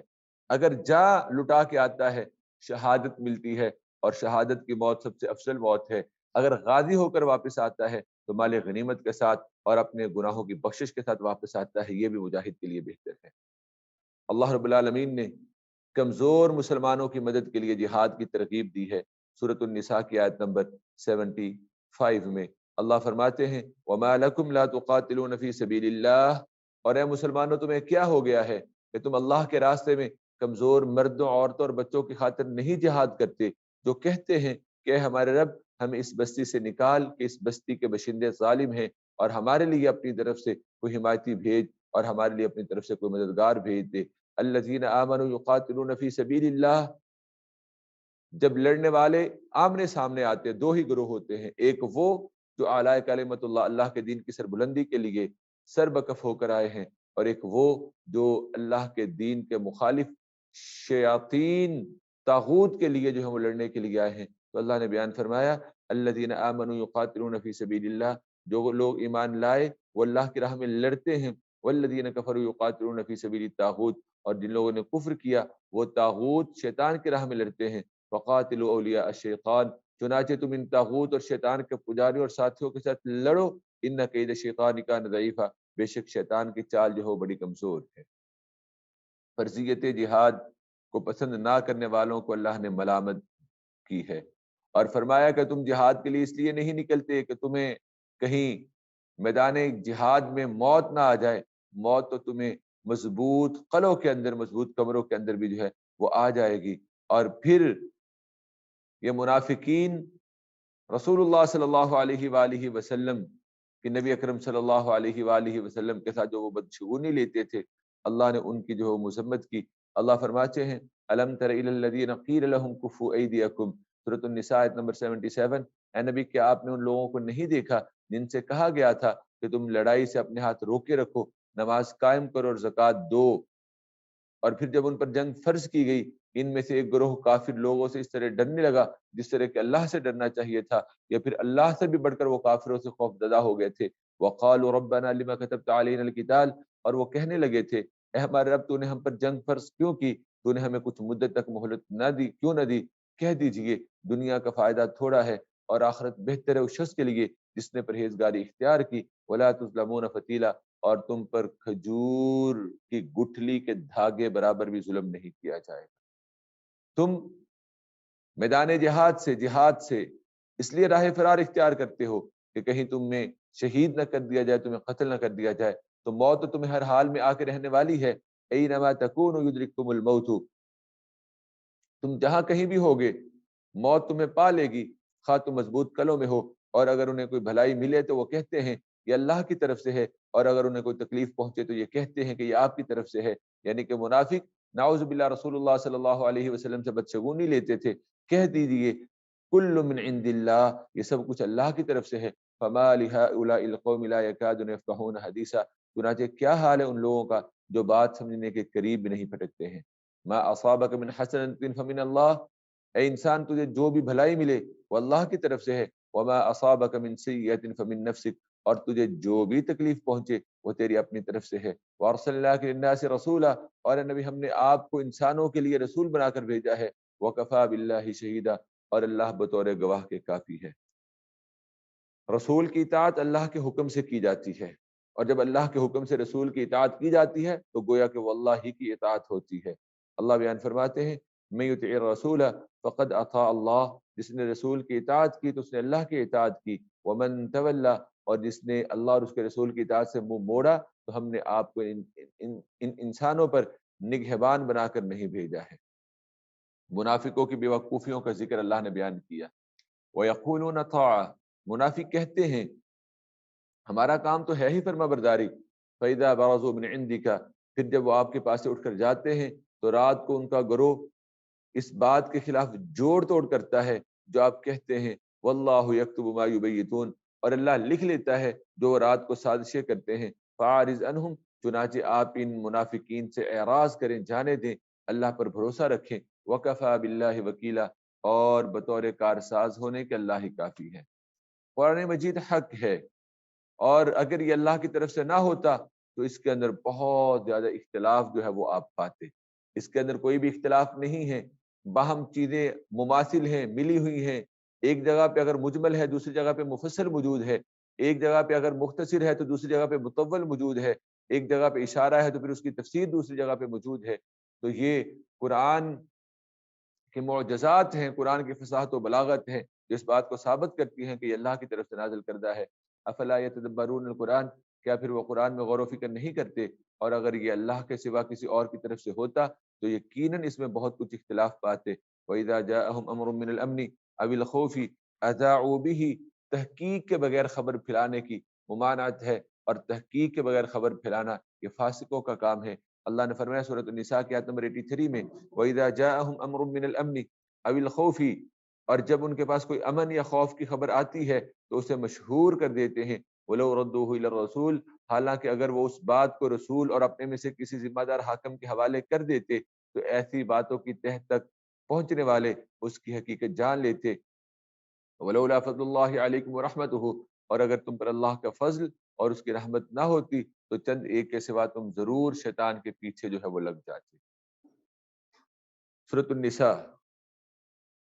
آیت نمبر 84، اللہ رب العالمین نے اپنے رسول کو حکم دیا کہ وہ خود جہاد کریں۔ وقاتل فی سبیل اللہ، چنانچہ اے نبی صلی اللہ علیہ وسلم آپ اللہ کی راہ میں لڑیں، آپ کو اپنی ذات کے سوا کسی کا ذمہ دار نہیں بنایا گیا۔ وحرض المؤمنین، اور مومنوں کو بھی لڑائی کے لیے، جہاد اور قتال کے لیے آمادہ کریں، ترغیب دیں۔ عسى اللہ ان یکف باس الذین کفروا، امید ہے کہ اللہ ان لوگوں کو لڑائی سے روک دے جنہوں نے کفر کیا، یعنی کہ تمہارا نکلنا ہی ان کے اوپر اتنی ہیبت ڈال دے کہ وہ تمہارے سامنے نہ آئیں۔ واللہ اشد بأسا واشد تنکیلا، اور اللہ لڑائی میں بہت سخت ہے اور سزا دینے میں بہت سخت ہے۔ اس کے بعد اللہ رب العالمین نے بیان فرمایا حسن سفارش کا، کہ اچھی سفارش اور اس کا اجر اچھی سفارش کرنے والے کو ملتا ہے، اور اگر انسان بری سفارش کرے اور بری سفارش کی وجہ سے کوئی برائی ہو جائے تو اس کا گناہ بھی اس بری سفارش کرنے والے کو ملتا ہے۔ من یشفع شفاعۃ حسنہ، جو کہ اچھی سفارش کرے گا اسے بھی اس کا کچھ حصہ ملے گا، اور جو کوئی بری سفارش کرے گا اسے بھی اس بری سفارش کا کچھ حصہ ملے گا۔ وکان اللہ علی کل شیء مقیتا، اور اللہ ہر چیز پر نگہبان ہے۔ سلام اللہ کی ان خاص نعمتوں میں سے ایک نعمت ہے کہ جن کے اوپر یہود ہمارے ساتھ حسد کرتے ہیں، اور سلام گھر والوں کے لیے کہنا، اجنبی اور ہر غیر اجنبی کے لیے کہنا یہ فرض ہے، اور اگر کوئی آپ کو سلام کا ایک کلمہ کہے آپ اس کو سلام کے جواب میں 2 یا 3 کلمات کہیں، اچھے طریقے سے اس کا جواب دیں، اور اگر آپ کو وہ پہلے ہی سلام مکمل کہہ دے السلام علیکم ورحمۃ اللہ وبرکاتہ، تو آپ کم از کم اتنا تو اس کو لٹائیں ضرور۔ یہ اس کا حکم اللہ نے فرمایا وَإِذَا حُيِّيتُم بِتَحِيَّةٍ فَحَيُّوا بِأَحْسَنَ مِنْهَا، اور جب تمہیں سلام کیا جائے تو تم اسے اچھا جواب دو یا وہی الفاظ لوٹا دو، بے شک اللہ ہر چیز کا خوب حساب لینے والا ہے۔ اللہ لا الہ الا ہو، اللہ کے سوا کوئی معبود برحق نہیں ہے، وہ ضرور تمہیں قیامت کے دن اکٹھا کرے گا جس کے آنے میں کوئی شک نہیں ہے۔ ومن اصدق من اللہ حدیثا، اور بات کہنے کے لحاظ سے اللہ سے زیادہ سچا کون ہے۔ کل ہم نے غزوہ احد کا ذکر پڑھا، اور اس میں ہم نے پڑھا کہ غزوہ احد کے لیے 1000 لوگ مدینہ سے نکلے، لیکن ان میں سے 300 منافقین جو ہے وہ واپس چلے گئے۔ اب ان منافقین کے بارے میں کیا رائے ہے؟ کیا یہ سچے مومن ہیں یہ جھوٹے مومن ہیں؟ تو اس کے بارے میں صحابہ کا اختلاف تھا۔ اللہ رب العالمین نے اس صحابہ کے اختلاف کو جو ہے وہ دور کیا اور فرمایا کہ ان کے ساتھ تمہیں کیا کرنا چاہیے۔ اور یہ اختلاف اس حد تک تھا کہ ایک گروہ کہتا تھا کہ ہمیں انہیں قتل کر دینا چاہیے، جبکہ دوسرے گروہ کی رائے یہ تھی کہ نہیں، انہیں قتل نہیں کرنا چاہیے۔ اس موقع پہ، اس اختلاف کے موقع پہ اللہ رب العالمین نے پھر یہ آیات نازل فرمائی فَمَا لَكُمْ فِي الْمُنَافِقِينَ فِئَتَيْنِ، پھر تمہیں کیا ہوا کہ منافقوں کے بارے میں تم گروہوں میں بٹ گئے ہو، حالانکہ اللہ نے ان کے اعمال کی وجہ سے انہیں الٹا کر دیا ہے۔ کیا تم چاہتے ہو کہ ان لوگوں کو ہدایت دو جنہیں اللہ نے گمراہ کر دیا؟ وَمَن يُضْلِلِ اللَّهُ فَلَن تَجِدَ لَهُ سَبِيلًا، اور جسے اللہ گمراہ کرے پھر اس کے لیے آپ ہرگز کوئی راستہ نہیں پائیں گے۔ وہ چاہتے ہیں کہ تم بھی کفر کرو جس طرح کہ انہوں نے کفر کیا ہے، پھر تم ان کے برابر ہو جاؤ گے۔ فَلَا تَتَّخِذُوا مِنْهُمْ أَوْلِيَاءَ، چنانچہ تم ان میں سے کسی کو دوست نہ بناؤ یہاں تک کہ وہ اللہ کی راہ میں ہجرت کریں، پھر اگر وہ دین سے منہ موڑیں تو انہیں جہاں پاؤ قتل کر دو۔ وَلَا تَتَّخِذُوا مِنْهُمْ وَلِيًّا وَلَا نَصِيرًا، اور ان کفار و مشرکین میں سے کسی کو بھی اپنا دوست اور مددگار نہ بناؤ۔ ہاں، ان کفار و مشرکین میں سے اس حکم سے وہ لوگ مستثنا ہیں کہ جن کا تعلق اس قوم سے ہو جن سے تمہارا معاہدہ ہو چکا ہے، الا الذین یصلون الی قوم بینکم وبینہم میثاق، مگر وہ لوگ اس حکم سے مستثنا ہیں جو حکم میں نے تمہیں آیت نمبر 89 میں دیا کہ وہ اس قوم سے تعلق رکھتے ہو جن سے تمہارا معاہدہ ہو چکا ہو، یا وہ منافق بھی مستثنا ہیں کہ تمہارے پاس اس حالت میں آئیں کہ وہ لڑائی سے بیزار ہوں، نہ تم سے لڑنا چاہتے ہوں اور نہ اپنی قوم سے لڑنا چاہتے ہوں۔ وَلَوْ شَاءَ اللَّهُ لَسَلَّطَهُمْ عَلَيْكُمْ، اور اگر اللہ چاہتا تو انہیں تم پر مسلط کر دیتا تو پھر وہ یقیناً تم سے لڑتے، لہذا اگر وہ تم سے کنارہ کشی اختیار کریں اور تمہارے ساتھ لڑنے سے باز رہیں، وَأَلْقَوْا إِلَيْكُمُ السَّلَامَ، اور تمہاری طرف صلح اور امن کا ہاتھ بڑھائیں، فَمَا جَعَلَ اللَّهُ لَكُمْ عَلَيْهِمْ سَبِيلًا، تو اللہ نے تمہارے لیے کوئی گنجائش نہیں رکھی کہ تم ان سے لڑائی کرو۔ ستجدون آخرین یریدون، منافقوں کی ایک اور قسم، تمہیں ایک اور قسم کے منافق ملیں گے جو چاہتے ہیں کہ تم سے بھی امن میں رہیں اور اپنی قوم سے بھی، مگر جب کبھی وہ فتنے کا موقع پاتے ہیں تو اس فتنے کو بڑھاوا دینے کے لیے، پھیلانے کے لیے اس میں کود پڑتے ہیں۔ فَإِن لَّمْ يَعْتَزِلُوكُمْ وَيُلْقُوا إِلَيْكُمُ السَّلَامَ، چنانچہ ایسے لوگ اگر تم سے مقابلہ کرنے سے باز نہ آئیں اور تمہیں صلح اور امن کی پیشکش نہ کریں اور لڑائی سے اپنے ہاتھ نہ روکیں، تو وَاقْتُلُوهُمْ حَيْثُ ثَقِفْتُمُوهُمْ، تو تم انہیں جہاں کہیں پاؤ پکڑ کر قتل کر دو۔ وَأُولَٰئِكُمْ جَعَلْنَا لَكُمْ عَلَيْهِمْ سُلْطَانًا مُّبِينًا، یہی وہ لوگ ہیں جن پر ہاتھ اٹھانے کے لیے ہم نے تمہیں کھلی اجازت جو ہے وہ دے دی ہے۔ مومن کے قتل خطا کے بارے میں حکم، وَمَا كَانَ لِمُؤْمِنٍ أَن يَقْتُلَ مُؤْمِنًا إِلَّا خَطَأً، اور کسی مومن کے لیے جائز نہیں ہے کہ وہ دوسرے مومن کو قتل کرے مگر غلطی سے، اگر غلطی سے ہو جائے تو اور بات ہے۔ وَمَنْ قَتَلَ مُؤْمِنًا خَطَأً فَتَحْرِيرُ رَقَبَةٍ مُؤْمِنَةٍ، اور جو شخص کسی مومن کو غلطی سے قتل کر دے اس پر ایک مسلمان غلام آزاد کرنا اور مقتول کے رشتہ داروں کو خون بہا ادا کرنا لازم ہے، دیت ہے۔ ہاں اگر اس مقتول کے ورثاء معاف کر دیں تو اور بات ہے۔ فَإِن كَانَ مِن قَوْمٍ عَدُوٍّ لَكُمْ، پھر اگر وہ مقتول ایسی قوم سے ہو جو تمہاری دشمن ہو جبکہ وہ خود مومن ہو، تو پھر تمہارے لیے اس مومن کو کہ جو تمہاری دشمن قوم میں سے تھا اور تم اس کے اوپر حملہ آور ہوئے تھے اور تمہیں نہیں پتا تھا کہ وہ مومن ہے اور تم نے لا علمی میں اسے قتل کر دیا، تو پھر اس وقت ایسے شخص کے قتل پہ قاتل کے اوپر ایک مسلمان غلام آزاد کرنا لازم ہے۔ اور اگر وہ ایسی قوم میں سے ہو کہ تمہارے اور ان کے درمیان معاہدہ ہو چکا تو پھر اس کے وارثوں کو خون بہا دیا جائے گا اور ایک مسلمان غلام آزاد کرنا ہوگا۔ پھر جو شخص غلام آزاد کرنے کی طاقت نہ رکھتا ہو تو وہ 2 ماہ کے مسلسل روزے رکھے، یہ کفارہ ہے اللہ تعالیٰ کی طرف سے، یہ اور تمہاری توبہ قبول کرنے کا ذریعہ ہے۔ وَكَانَ اللَّهُ عَلِيمًا حَكِيمًا، اور اللہ خوب جاننے والا اور بہت حکمت والا ہے۔ وَمَن يَقْتُلْ مُؤْمِنًا مُتَعَمِّدًا فَجَزَاؤُهُ جَهَنَّمُ، مومن کو جان بوجھ کے قتل عمد پر اللہ رب العالمین نے بڑی سخت وعید رکھی ہے اور یہ کبیرہ گناہوں میں سے ہے، اور ایک مومن کا ناحق قتل کرنا پوری انسانیت کے قتل کرنے کے مترادف ہے، اور اللہ نے بندہ مومن کی جان کی حرمت جو ہے وہ بیت اللہ سے بھی زیادہ جو ہے وہ رکھی ہوئی ہے۔ وَمَن يَقْتُلْ مُؤْمِنًا مُتَعَمِّدًا، اور جو شخص کسی مومن کو جان بوجھ کر قتل کرے اس کی سزا جہنم ہے، وہ اس میں ہمیشہ ہمیشہ رہے گا، اس پر اللہ کا غضب اور اس کی لعنت ہوگی، اور اللہ نے اس کے لیے بہت بڑا عذاب جو ہے وہ تیار کر رکھا ہے۔ سلام کہنا اسلام کی علامت ہے۔ اگر مسلمان کسی ایسی قوم کے اوپر حملہ آور ہوں کہ جو ہے تو کافر و مشرک لیکن ان میں موجود کوئی شخص ایمان لا چکا ہے، اگر وہ تمہارے سامنے آ کے تمہیں السلام علیکم کہہ دے تو تم اپنا ہاتھ اس سے روک لو، کیونکہ سلام کہنا اسلام کی علامت ہے۔ یا ایھا الذین آمنوا، سورۃ النساء آیت نمبر 94، اے لوگو جو ایمان لائے ہو، جب تم اللہ کے راستے میں نکلو تو تحقیق کر لیا کرو، اور جو شخص تمہیں سلام کرے تو اس کے متعلق یہ نہ کہو کہ تم مومن نہیں ہے۔ تبتغون عرض الحیات دنیا، تم دنیاوی زندگی کا سامان چاہتے ہو تو اللہ کے پاس تمہارے لیے بہت سے مال غنیمت ہے۔ کذالک کنتم من قبل، تم اس سے پہلے خود بھی اس حالت میں مبتلا رہ چکے ہو، پھر اللہ نے تم پر احسان کیا، لہذا کسی کو قتل کرنے سے پہلے معاملے کی تحقیق کر لیا کرو۔ ان اللہ کان بما تعملون خبیرا، بے شک تم جو عمل کرتے ہو اللہ اس سے خوب باخبر ہے۔ اللہ کی راہ میں جہاد کرنے والے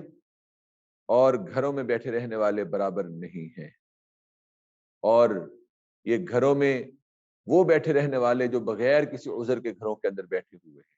یہ کبھی بھی مجاہدین کے مقام و مرتبہ کو نہیں پا سکتے ہیں۔ لا يستوی القاعدون من المؤمنین غیر اولی الضرر والمجاہدون فی سبیل اللہ، کسی عذر کے بغیر پیچھے بیٹھ رہنے والے مومن اور اللہ کی راہ میں اپنے مالوں اور اپنی جانوں کے ساتھ جہاد کرنے والے برابر نہیں ہو سکتے۔ اللہ نے اپنے مالوں اور اپنی جانوں کے ساتھ جہاد کرنے والوں کو پیچھے بیٹھ رہنے والوں پر مرتبے میں فضیلت دی ہے، اور اللہ نے سب سے بھلائی کا وعدہ کیا ہے۔ وفضل اللہ المجاہدین علی القائدین، اور اللہ نے مجاہدین کو پیچھے بیٹھ رہنے والوں کے مقابلے میں بہت بڑا اجر دیا ہے۔ درجات من، ان کے لیے اللہ کی طرف سے درجے ہیں، بخشش اور رحمت ہے۔ وکان اللہ غفور الرحیم، اور اللہ بہت بخشنے والا اور نہایت رحم کرنے والا ہے۔ ان الذین توفاہم الملائکۃ ظالمی انفسہم، سورۃ النساء کی آیت نمبر 97، 98، 99 اور 100۔ اس میں اللہ رب العالمین نے جو احکامات بیان فرمائے ہیں وہ یہ ہے کہ ہجرت کی استطاعت رکھنے والوں کے لیے مشرکوں کے علاقہ میں رہنے کی ممانعت ہے۔ اور ہمارے ہاں تو گنگا ہی الٹی بہہ رہی ہے، ہم مسلمانوں کے علاقے سے نکل کے مشرکوں کے علاقے میں جا کے رہنا شروع کر دیتے ہیں، جبکہ حکم ہے کہ اگر آپ مشرکوں کے علاقہ میں رہ رہے ہیں اور وہاں پہ آپ کا دین اسلام کے اوپر رہنا، چلنا، کاربند رہنا، اللہ کی عبادات کرنا، اللہ کے ساتھ توحید کو خالص رکھنا ممکن نہ ہو رہا ہو، تو پھر تمہیں وہاں سے نکلنا ہوگا۔ اگر نہیں نکلو گے تو پھر تمہاری سزا کیا ہوگی؟ اللہ نے بیان فرمایا ان الذین توفاہم الملائکۃ، جن لوگوں کی حالت میں فرشتے جان قبض کرتے ہیں کہ وہ جان بوجھ کر کافروں میں رہ کر اپنی جانوں پر ظلم کرتے رہے ہوں، تو فرشتے پوچھتے ہیں کہ تم کس حال میں تھے؟ وہ کہتے ہیں کننا مستضعفین فی الارض، ہم زمین پر کمزور تھے۔ فرشتے کہتے ہیں الم تکن ارض اللہ واسعہ، کہ اللہ کی زمین وسیع نہ تھی کہ تم اس زمین میں ہجرت کر جاتے؟ فاولئک مأواہم جہنم، چنانچہ یہی لوگ ہیں جن کا ٹھکانہ جہنم ہے، اور وہ بہت برا ٹھکانہ ہے۔ ہاں، وہ مرد، عورتیں اور بچے جو واقعی کمزور اور بے بس ہوں اور وہ اس جگہ سے نکلنے کی کوئی وسیلہ اور راستہ نہیں پاتے ہوں، تو فاولئک عسى اللہ ان یعفو عنہم، تو اس لیے اللہ سے ان لوگوں کے بارے میں امید ہے کہ اللہ انہیں معاف کر دے گا، اور اللہ بہت معاف کرنے والا اور نہایت بخشنے والا ہے۔ ومن یہاجر فی سبیل اللہ، اور جو شخص اللہ کی راہ میں ہجرت کرے وہ زمین میں پناہ لینے کے لیے بہت جگہ اور گنجائش پائے گا۔ ومن یخرج من بیتہ مہاجرا الی اللہ ورسولہ، اور جو شخص اللہ اور اس کے رسول کی طرف ہجرت کرنے کی خاطر اپنے گھر سے نکلے، پھر اسے راستے میں موت آ جائے، تو اس کا اجر اللہ کے ذمہ واجب ہو گیا، یعنی کہ ہجرت کا اجر اللہ اسے ضرور دیں گے۔ وکان اللہ غفور الرحیم، اور اللہ نہایت بخشنے والا اور بہت رحم کرنے والا ہے۔ نماز قصر کا حکم، وَإِذَا ضَرَبْتُمْ فِي الْأَرْضِ فَلَيْسَ عَلَيْكُمْ جُنَاحٌ أَن تَقْصُرُوا مِنَ الصَّلَاةِ، اور جب تم زمین میں سفر کرو تو تم پر کوئی گناہ نہیں ہے کہ تم نماز قصر کر لو، اور اگر تمہیں ڈر ہو کہ کافر حملہ کر کے تمہیں فتنے میں ڈال دیں گے تو بے شک تمہارے کافر جو ہیں بے شک تمہارے کھلے دشمن ہیں۔ نماز قصر کے حوالے سے ہم نے بڑی تفصیل کے ساتھ جو ہے وہ سورہ بقرہ کے اندر بات کو سمجھ لیا تھا۔ وَإِذَا كُنْتَ فِيهِمْ فَأَقَمْتَ لَهُمُ الصَّلَاةَ، اب آیت نمبر 102 میں اللہ رب العالمین نے نماز خوف کا طریقہ ہمیں سمجھایا۔ پہلے ہم آیت کا ترجمہ پڑھ لیں، پھر نماز خوف کے جو طریقے ہیں وہ انشاءاللہ میں آپ کے سامنے رکھتا ہوں۔ وَإِذَا كُنْتَ فِيهِمْ فَأَقَمْتَ لَهُمُ الصَّلَاةَ، اور اے نبی جب آپ مومنوں کے درمیان ہو پھر انہیں نماز پڑھانے کے لیے کھڑے ہوں، تو ان میں سے ایک گروہ اپنے ہتھیار لگائے ہوئے آپ کے ساتھ جماعت میں کھڑا ہو، پھر جب وہ سجدہ کر لے تو پیچھے چلا جائے، اور دوسرا گروہ جس نے ابھی نماز نہیں پڑھی وہ آپ کے ساتھ نماز ادا کرے، اور وہ ساتھ اپنا بچاؤ لیے رکھے اور اپنے ہتھیار لگائے رکھے۔ وَدَّ الَّذِينَ كَفَرُوا لَوْ تَغْفُلُونَ عَنْ أَسْلِحَتِكُمْ، کافر چاہتے ہیں کہ تم اپنے ہتھیاروں اور اپنے اسلحے سامان سے ذرا غافل ہو جاؤ تو وہ تم پر یک بارگی جو ہے وہ حملہ کر دے، دھاوا بول دیں۔ وَلَا جُنَاحَ عَلَيْكُمْ إِن كَانَ بِكُمْ أَذًى مِّن مَطَرٍ، اور اگر تمہیں بارش سے تکلیف ہو یا تم بیمار ہو تو تم پر کوئی گناہ نہیں ہے کہ اپنے ہتھیار ایک طرف رکھ دو اور اپنا بچاؤ ساتھ لو۔ وَخُذُوا حِذْرَكُمْ إِنَّ اللَّهَ أَعَدَّ لِلْكَافِرِينَ عَذَابًا مُهِينًا، بے شک اللہ نے کافروں کے لیے رسوا کر دینے والا عذاب جو ہے وہ تیار کر رکھا ہے۔ نماز خوف اور اس کی اقسام کیا ہیں؟ نماز خوف کے بہت سے طریقے ہیں، کیونکہ دشمن کبھی تو قبلہ کے سامنے ہوتا ہے اور کبھی وہ کسی اور طرف ہوتا ہے۔ پھر نماز کبھی، کیونکہ نماز بھی 2 رکعتوں والی بھی ہے، 4 رکعتوں والی بھی ہے، اور 3 رکعتوں والی بھی ہے، پھر نماز کبھی 4 رکعتوں والی اور کبھی 3 رکعتوں والی ہوتی ہے اور کبھی 2 رکعتوں والی، پھر کبھی مسلمان اسے باجماعت ادا کرتے ہیں اور کبھی جنگ اس قدر گھمسان کی ہوتی ہے کہ وہ باجماعت ادا کر ہی نہیں سکتے، الگ الگ پڑھتے ہیں، اور کبھی نماز خوف حالت جنگ میں جو نماز پڑھی جا رہی ہو قبلہ رخ ہو کر پڑھی جاتی ہے، اور کبھی غیر قبلہ رخ، کبھی سوار ہو رک کر، کبھی سواری سے نیچے اتر کر، حتیٰ کہ اس حالت میں بھی کہ وہ چلتے ہوئے اور دشمن پر پے در پے وار کرتے ہوئے نماز جو ہے وہ ادا کر سکتے ہیں۔ تو اس کے لیے کلیہ وہی ہے کہ جو قصر کا ہے، کہ جیسے اللہ نے سفر میں نمازوں کو نصف کر دیا، ظہر، عصر اور عشاء 4 رکعات والی نمازیں ہیں، ان کو نصف کر دیا،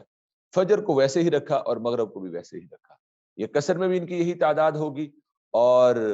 دوران جنگ حالت خوف میں بھی ان کی تعداد یہی ہوگی۔ اب حالت جنگ میں پڑھنے کے طریقے جو ہیں وہ مختلف ہو سکتے ہیں، اور وہ اس موجودہ کنڈیشن کے مطابق، سچویشن کے مطابق، اور آپ میدان میں کس طرف کھڑے ہوئے ہیں، ان سب حالات و واقعات کے مطابق الگ الگ ان کی شکلیں اور صورتیں جو ہیں وہ بن سکتی ہیں۔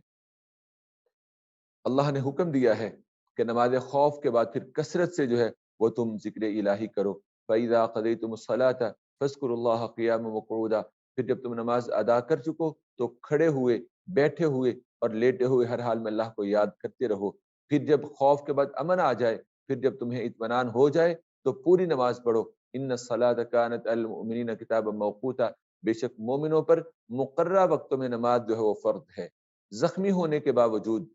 کم ہمت نہیں ہونا، سست نہیں ہونا، دشمن کا اگر تعاقب کرنا پڑے تو وہ تعاقب کرنا ہے، اللہ نے اس کی ترغیب دی ہے، وَلَا تَهِنُوا فِي ابْتِغَاءِ الْقَوْمِ إِن تَكُونُوا تَأْلَمُونَ، اور تم دشمن قوم کا پیچھا کرنے میں کمزوری نہ دکھاؤ، اگر تم تکلیف اٹھاتے ہو تو بے شک وہ بھی تکلیف اٹھاتے ہیں جیسے تم تکلیف اٹھاتے ہو، اور تم اللہ سے اس چیز کو امید رکھتے ہو ما لا یرجون، کہ جس اجر کی انہیں امید ہی نہیں ہے، وہ تو دنیا کے لیے اپنی بہادری، جرأت، شجاعت کا سکہ جمانے کے لیے لڑ رہے ہیں، اور اللہ خوب جاننے والا اور اللہ بہت جو ہے وہ حکمت والا ہے۔ سورۃ النساء آیت نمبر 106، اللہ رب العالمین نے حکم دیا ہے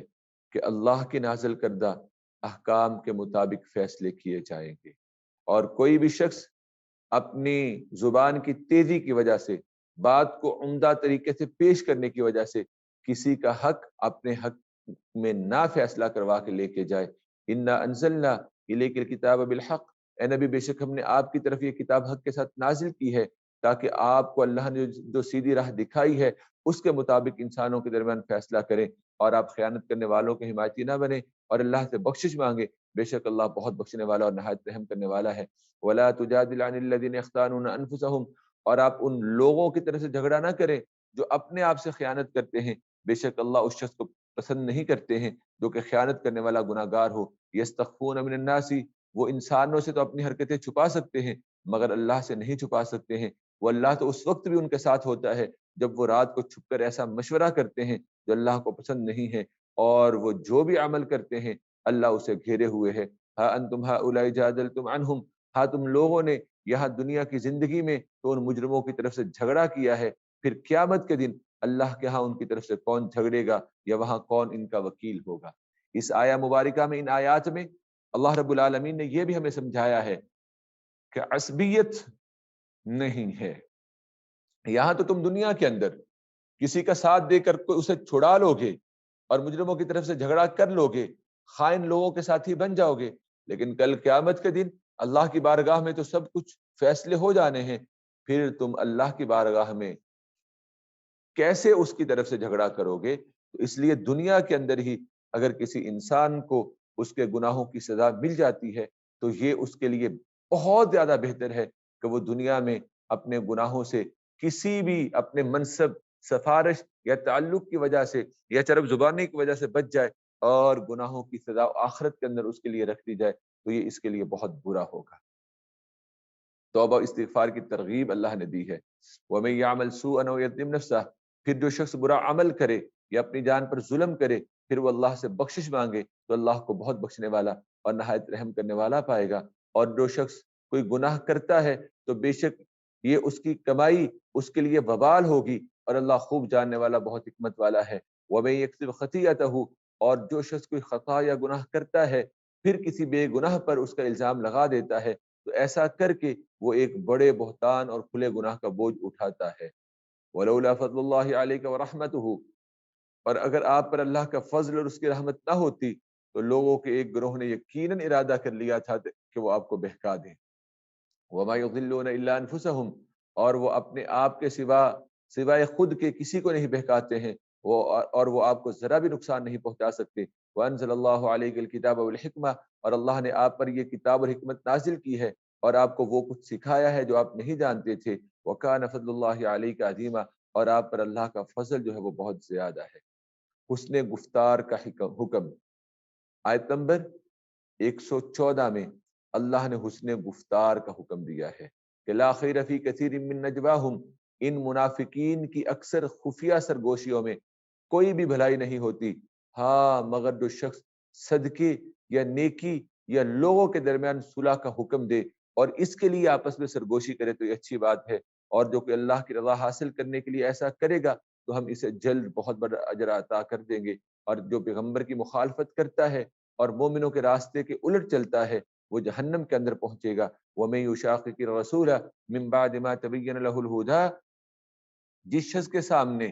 واضح شکل میں ہدایت آ جائے اور اس کے بعد وہ رسول کی مخالفت کرے اور مسلمانوں کا راستہ چھوڑ کر دوسرے راستے کی پیروی کرے تو ہم اسے اسی طرف پھیر دیں گے جس طرف وہ جانا چاہے گا، اور ہم اسے جہنم میں ڈالیں گے۔ وَسَاءَتْ مَصِيرًا، اور وہ جہنم بہت برا ٹھکانہ ہے۔ اللہ رب العالمین شرک معاف نہیں کریں گے، یہ بات یاد رکھیے گا۔ شرک کے علاوہ جو بھی گناہ ہوں گے اللہ رب العالمین جو ہے وہ معاف کر دیں گے۔ اللہ فرماتے ہیں ان اللہ لا یغفر ان یشرک بہ ویغفر ما دون ذلک لمن یشاء، بے شک اللہ یہ گناہ ہرگز نہیں بخشتا کہ اس کے ساتھ شرک کیا جائے، اور وہ اس گناہ کے سوا جسے چاہے معاف کر دیتا ہے، اور جو شخص اللہ کے ساتھ شرک کرتا ہے تو وہ یقیناً بہت دور کی گمراہی میں جا پڑا ہے۔ مشرک شرک کرتے ہوئے وہ جب اللہ کے علاوہ اوروں کی عبادت کرتے ہیں، مثال کے طور پہ وہ کسی بت کی عبادت کر رہے ہوں، کسی درخت کی عبادت کر رہے ہوں، دیوی دیوتاؤں کی عبادت کر رہے ہوں، تو وہ اس وقت اس بت کی عبادت نہیں کر رہے ہوتے بلکہ وہ شیطان کی عبادت جو ہے وہ کر رہے ہوتے ہیں، اور شیطان ہی انسانوں کو جو ہے وہ ابھارتا ہے اللہ کے نافرمانی کے کاموں کی طرف، اور وہ کون سے نافرمانی کے کام کرواتا ہے اس بات کو بھی اللہ رب العالمین نے بیان فرمایا ہے سورۃ النساء کی ان آیات میں جو کہ ہم ابھی پڑھنے والے ہیں۔ اللہ فرماتے ہیں ان یدعون من دونہ الا اناثا، وہ لوگ اللہ کو چھوڑ کر دیویوں کو پکارتے ہیں اور دراصل وہ سرکش شیطان ہی کو پکارتے، اللہ کو چھوڑ کے۔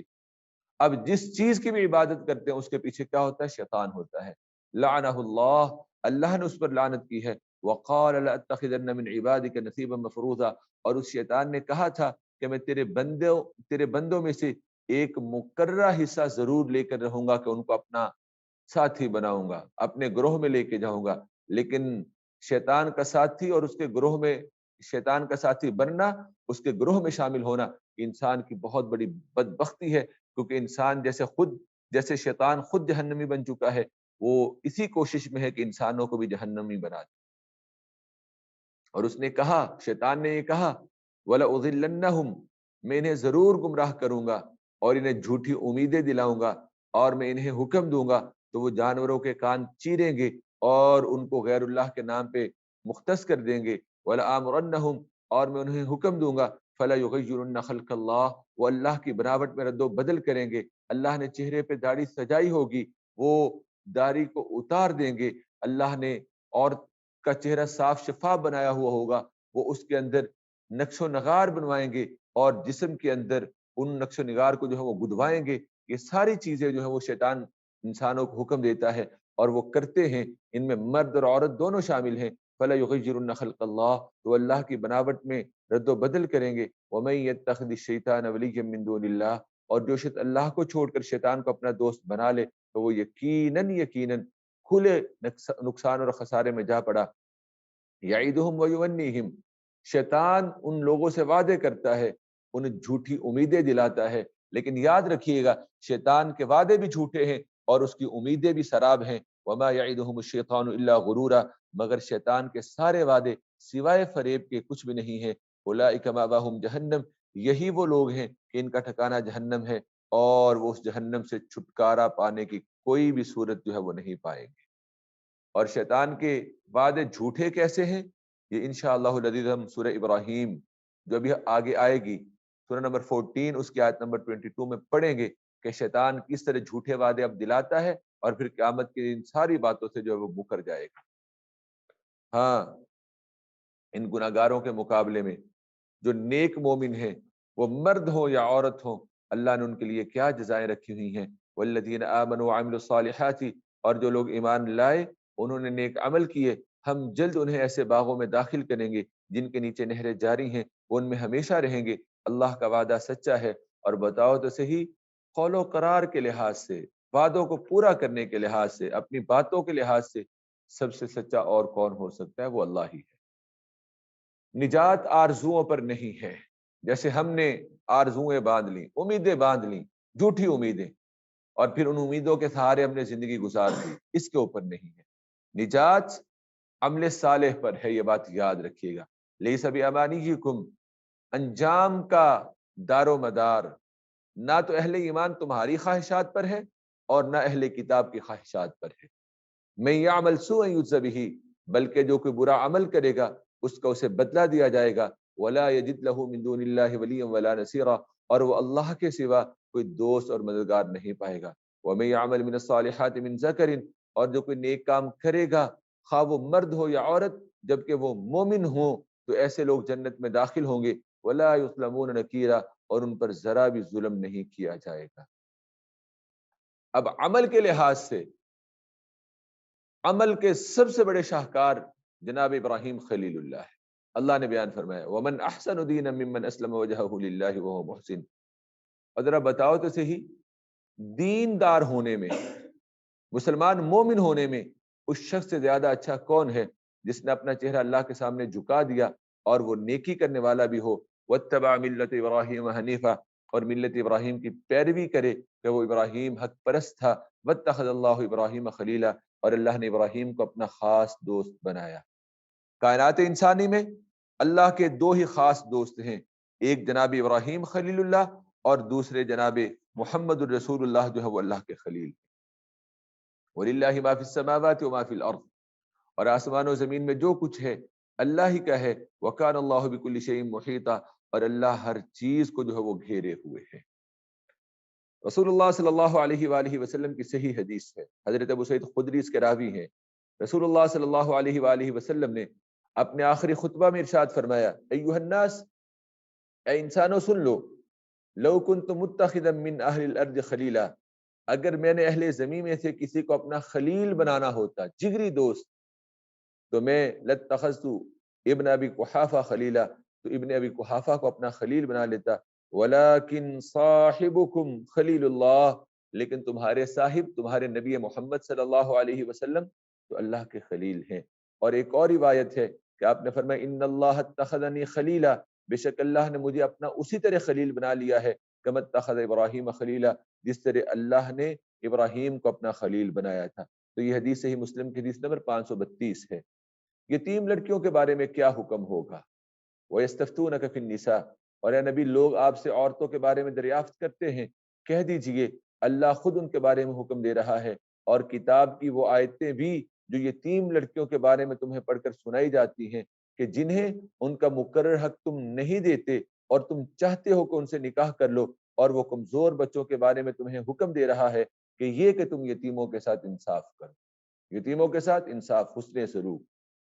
یہ مومن کے لیے لازم ہے۔ وما تفعلوا من خیر، اور تم جو بھی نیکی کرو تو بے شک اللہ اس کا خوب علم رکھتا ہے۔ وَإِنِ امْرَأَةٌ خَافَتْ مِنْ بَعْلِهَا نُشُوزًا أَوْ إِعْرَاضًا، خامند کی زیادتی سے اگر کوئی عورت ڈر رہی ہو، اس کے بارے میں اللہ رب العالمین نے پھر احکامات بیان فرمائے۔ صرف عورت ہی زیادتی نہیں نہ کرتی، خامد بھی اپنی بیویوں پہ، مرد بھی اپنی عورتوں پہ زیادتی کرتے ہیں۔ اگر عورتوں کو اپنے خامدوں کے حوالے سے زیادتی کا اندیشہ اور ڈر ہو تو کیا کرنا چاہیے؟ وَإِنِ امْرَأَةٌ خَافَتْ مِنْ بَعْلِهَا نُشُوزًا، اور اگر کسی عورت کو اپنے شوہر کی طرف سے ظلم و زیادتی یا نظر انداز کیے جانے کا اندیشہ ہو تو فلا جناح علیہما، تو ان دونوں میاں بیوی کے درمیان، ان دونوں میاں بیوی پر کوئی گناہ نہیں ہے ان یصلحا بینہما صلحا، کہ وہ آپس میں کسی طرح صلح کر لیں، معاملے کو سیٹل کر لیں. وصلح خیر، اور صلح ہی اچھی ہے. واحضرت الانفس الشح، اور انسانی نفس میں بخیلی رکھی گئی ہے. انسان کہیں نہ کہیں بخل کا، تنگ دلی کا مظاہرہ کر جاتا ہے. وَإِن تُحْسِنُوا وَتَتَّقُوا، اور اگر تم سب مل کر احسان کرو، پرہیزگار بنو، تو بے شک جو تم عمل کرتے ہو اللہ اس کی خوب خبر رکھتے ہیں. اور تم سے یہ کبھی بھی نہیں ہو سکے گا کہ تم اپنی بیویوں میں ہر طرح سے عدل کرو، خواہ تم اس کی کتنی ہی خواہش کیوں نہ رکھتے ہو. جب عدل نہیں ہو سکتا تو پھر بچنا کس سے ہے؟ فلا تمیلوا کل المیل، تو پھر تم کسی ایک کی طرف پوری طرح مائل نہ ہو جاؤ کہ دوسری کو بیچ میں لٹکتی چھوڑ دو. اور اگر تم اصلاح کا رویہ اختیار کرو، پرہیزگار بنو، تو اللہ بہت بخشنے والا، نہایت رحم کرنے والا ہے. عدل باریوں میں، خوراک میں، سٹیٹس میں، یہ آپ نے رکھنا ہے. باقی دلی محبت و میلان یہ آپ کبھی بھی ہر ایک کے لیے ایک جیسی نہیں رکھ سکتے ہیں. لیکن دلی محبت اور میلان کا یہ مطلب نہیں ہے کہ ایک کو بالکل ہی چھوڑ دو. اگر ایسا کرو گے تو پھر قیامت کے دن جب کوئی شخص ایسا آئے گا کہ اس نے اپنی بیویوں کے درمیان عدل نہیں کیا ہوگا، تو اللہ اس کے ایک حصے کو مفلوج کر دیں گے، اور اس کا ایک حصہ مفلوج ہو چکا ہوگا. وَإِن يَتَفَرَّقَا يُغْنِ اللَّهُ كُلًّا مِنْ سَعَتِهِ، اگر وہ دونوں میاں بیوی ایک دوسرے سے الگ ہو جائیں تو اللہ اپنے فضل سے ہر ایک کو دوسرے سے بے نیاز کر دے گا، اور اللہ بڑی وسعت والا اور خوب جو ہے وہ حکمت والا ہے. سورۃ النساء آیت نمبر 131، اللہ سے ڈرتے رہنے کی وصیت. اور اللہ نے بتایا کہ کائنات زمین و آسمان میں سب کچھ جو ہے وہ اللہ ہی کا ہے. وَلِلَّهِ مَا فِي السَّمَاوَاتِ وَمَا فِي الْأَرْضِ، آسمان اور زمین میں جو کچھ ہے اللہ ہی کا ہے. اور ہم نے تم سے پہلے جن لوگوں کو کتاب دی اور ان کو بھی اور تمہیں بھی یہی حکم دیا ہے کہ اللہ سے ڈرتے رہو. پھر اگر تم کفر کرو گے تو بے شک آسمان اور زمین میں جو کچھ ہے اللہ ہی کا ہے، اور اللہ بہت بے پرواہ اور قابل تعریف ہے. اللہ ہی کے لیے ہے جو کچھ آسمان اور زمین میں ہے، اور اللہ بطور کارساز کافی ہے. اگر تم نہیں سدھرو گے تو اللہ کے لیے ممکن ہے کہ تمہیں ہٹا دے، تمہاری جگہ پہ اور لے آئے. اور اگر تم سدھر لو جاؤ گے، ایمان اختیار کر لو گے، عمل صالح کرتے رہو گے، پھر اللہ تمہیں دنیا کے اندر حاکمیت، خلافت اور اپنی جان نشینی عطا فرما دیں گے. ان یشاء یذھبکم ایھا الناس، اے انسانوں اگر اللہ چاہے تو تمہیں ہٹا کر تمہاری جگہ دوسروں کو لے آئے. وکان ذلک علی اللہ قدیرا، اور اللہ اس بات کے اوپر خوب جو ہے وہ قادر ہے، خوب اللہ اس بات کے اوپر جو ہے وہ قادر ہے. جیسا کہ اس بات کو ہم انشاءاللہ پڑھیں گے سورہ ابراہیم کے اندر مزید. من کان یرید ثواب الدنیا فعند اللہ ثواب الدنیا والآخرہ، جو شخص دنیا کا ثواب چاہتا ہو تو اللہ کے پاس تو دنیا اور آخرت دونوں کا ثواب ہے. وکان اللہ سمیعا بصیرا، اور اللہ خوب سننے والا اور دیکھنے والا ہے. عدل قائم کرنے اور اللہ کی رضا کے لیے گواہی دینے کا حکم ہے. یا ایھا الذین آمنوا کونوا قوامین بالقسط، اے لوگو جو ایمان لائے ہو تم انصاف کے لیے ڈٹ جانے والے اور اللہ کے لیے سچی گواہی دینے والے بن جاؤ. وہ انصاف اور سچی گواہی اگر یہ تمہارے اپنی ذات کے خلاف کیوں نہ ہو، تمہارے والدین اور رشتہ داروں کے خلاف کیوں نہ ہو، معاملے کا فریق امیر ہو یا غریب ہو، دونوں صورتوں میں تمہاری نسبت اللہ زیادہ ان کا خیر خواہ ہے. بس تم نفسانی خواہش کے پیچھے پڑ کر انصاف کا دامن ہاتھ سے نہ چھوڑو. اور اگر تم نے توڑ مروڑ کر بات کی یا گواہی دینے سے منہ موڑا تو بے شک تم جو بھی عمل کرتے ہو اللہ اس سے خوب جو ہے وہ باخبر ہے. مومنوں کو ایمان لانے کا حکم، اہل ایمان کو ایمان لانے کا حکم. اللہ مومن بندوں کو حکم دے رہے ہیں کہ تم ایمان لے کے آئے ہو، اب تم ایمان کے تمام احکام، شاخ و ارکان اور ستونوں میں داخل ہو جاؤ. کیوں کہ اکیلا ایمان لانا یہ تحصیل حاصل نہیں ہے، بلکہ تحصیل حاصل کیا ہے کہ اس کی تکمیل، پختگی اور اس پر ہمیشہ جو ہے وہ قائم و دائم رہا جائے اور ایمان کے حکام پہ عمل کیا جائے. اس لیے